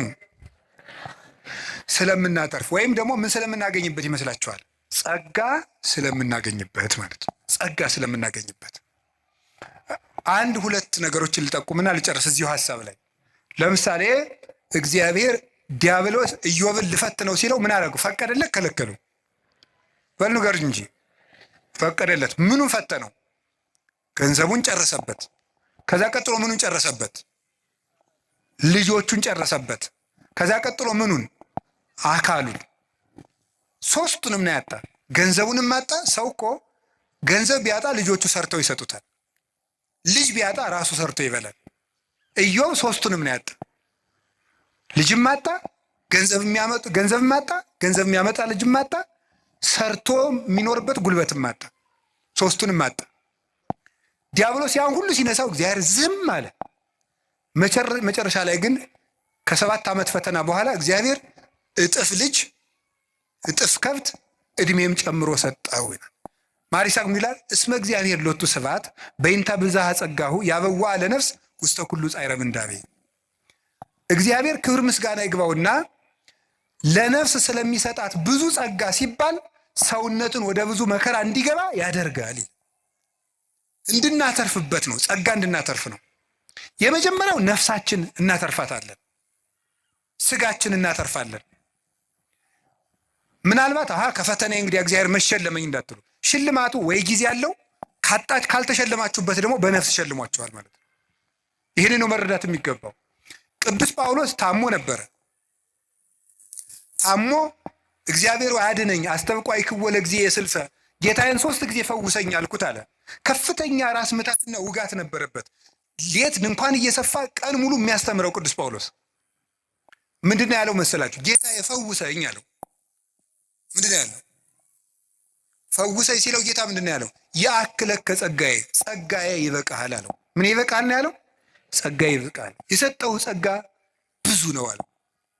ይህንን ወስዶ ቅዱስ ባስልዮስ ዘቂሳርያ ምን አለ? ድዊው ጳውሎስ ድውያንን ይፈውሳል ይላል። ምኑ ጳውሎስ? ድዊው ጳውሎስ ህመም አለው። ግን የቅዱስ ጳውሎስ ራሱን ማዳን ሳይችል ይታመማል። ግን የጨርቁ ጫፍ ተቆርጦ ሲሄድ ሞት ይፈራዋል። የቅዱስ ጳውሎስን ልብሱን እኮ ሞት ይፈራዋል። ከጨርቁ ጫፍ ተቆርጦ ሄዶ ከሞተ ሰው ላይ ሲጣል ሙት ይቀሰቀስ ነበረ። ሞትን የሚሽር ስልጣን ያገኘው ታሞ ነው። መታመም ጸጋ ያሰጣል። ስለዚህ እግዚአብሔር ለምንድን ነው ሁሉ መከራ የሚያደርገው ሲባል እንድናተርፍበት ነው። እንድናተርፍ ስለሚፈልግ እግዚአብሔር ሰይጣን ሲፈትን ዝም ይለዋል። ባኮቴት በምስጋና በትዕግስት ከተቀበልነው ሁሉም ነገር ለትርፍ ነው። መንግስተ ሰማያትን እናተርፍበታለን። ደስታን እናተርፍበታለን። ኦርቶዶክሳዊነት ማለት መከራ ውስጥ ገብቶ ደስታን ማግኘት ነው። ክርስቲያን ሆናችሁ ደስታን ማንም እንዳይነጥቃችሁ የምትፈልጉ ከሆነ ሁልጊዜ ስታዝኑ ነው የምትኖሩት። ክርስቲያንነት ማለት ዓለም የማይደሰትበትን ነገር መርጦ የማይነጥፍ ደስታ ውስጥ መግባት ነው። ያ የማይነጥፍ ደስታ ክርስቶስ ነው። እንዲህ አላቸው ሐዋርያትን፣ ወለፍስሐክሙኒ አልቦ ዘያህይደክሙ፣ ደስታችሁን የሚወስድባችሁ የለም አላቸው። ደስታችሁን የሚወስድባችሁ የለም አላቸው። ከዛ ዓይናቸው እንደሆነ አውጥተዋቸዋል፣ እጃቸውን ቆርጠዋቸዋል፣ ገርፈዋቸዋል፣ ከምኩራብ አውጥተዋቸዋል፣ የፈላ እሳት ውስጥ ጥለዋቸዋል፣ ወርውረዋቸዋል፣ ደብድበዋቸዋል፣ ከበሬ ጅራት ቋጥረው ጎትተዋቸዋል። እንደዚያ ከሆነ ደስታችሁን የሚወስድባችሁ የለም የሚላቸው ለምንድን ነው? ደስታቸው ማን ስለነበረ ነው? እኔን የሚወስድባችሁ የለም ነው። በልብስ ልደሰት ብትል ልብስን ወይ ሰዎች ይወስዱታል፣ ወይም የተሻለ ልብስ አሰፍተው የሚመጡ ሰዎች ያስቀኑና በአንተ ልብስ መደሰት ታቆማለህ። በጤና ብትደሰት ሲያምህ ይከፋል። በመልክ ብትደሰት ስታረጅ ይከፋል። በሚስታችሁ ብትደሰቱ ስትሞት ይከፋችኋል። በባል ብትደሰቱ ሲሞት ይከፋል። ቅዱስ ጎርጎርዮስ እንደተናገረ በሀብት ብትደሰቱ ስታጡ ትከፋላችሁ። በሹመት ብትደሰቱ ስትሻሩ ይከፋችኋል። በክርስቶስ ብትደሰቱ ግን ማንም አይወስድባችሁ። እሱን ማን ይነጥቀናል? ሁሉ ይወሰዳል። የማይወሰድ ሀብት ክርስቶስ ነው። ስለዚህ ቅዱስ ጳውሎስ ምን አለ? እላችኋለሁ በክርስቶስ ደስ ይበላችሁ አለ። እላችኋለሁ በማን ደስ ይበላችሁ አለ? ደግሜ እላችኋለሁ በክርስቶስ ደስ ይበላችሁ አለ። ሁልጊዜ በጌታ ደስ ይበላችሁ አለ። ለምንድን ነው ሁልጊዜ በጌታ ደስ ይበላችሁ? አሁን ምግብ ሁልጊዜ ማስደሰት ይችላል? እስኪ አሁን ጧት የበላነውን ምግብ ማታ እንደገናም ጧት እንደገናም ጧት አያስደስትም። አንድ ልብስ እኮ እንደውም ጥሩ ልብስ የሚያስደስተው አልፈን ስለምንለብሰው። ሁሉ ነገር ሁልጊዜ አያስደስትም። አንድ ቀን ቢያስደስት፣ ክርስቶስ ግን ሁልጊዜ ደስታችን ነው። ይሄን ደስታ ለማግኘት የማያልቅ ደስታ ለማግኘት ጥቂት ደስታዎቻችን እንድናጣ ይፈቅዳል ክርስቶስ። የማይነጥፈው ደስታችን መድኃኔ ዓለም ነው። የልቡናችን ደስታ፣ የነፍሳችን ረሃብ፣ ጥጋባችን፣ የልቡናችን ዘውድ፣ የሰውነታችን ትምክት እርሱ ክርስቶስ ነው። ሁልጊዜ በክርስቶስ ደስ ይበላችሁ። ወስብሐት ለእግዚአብሔር።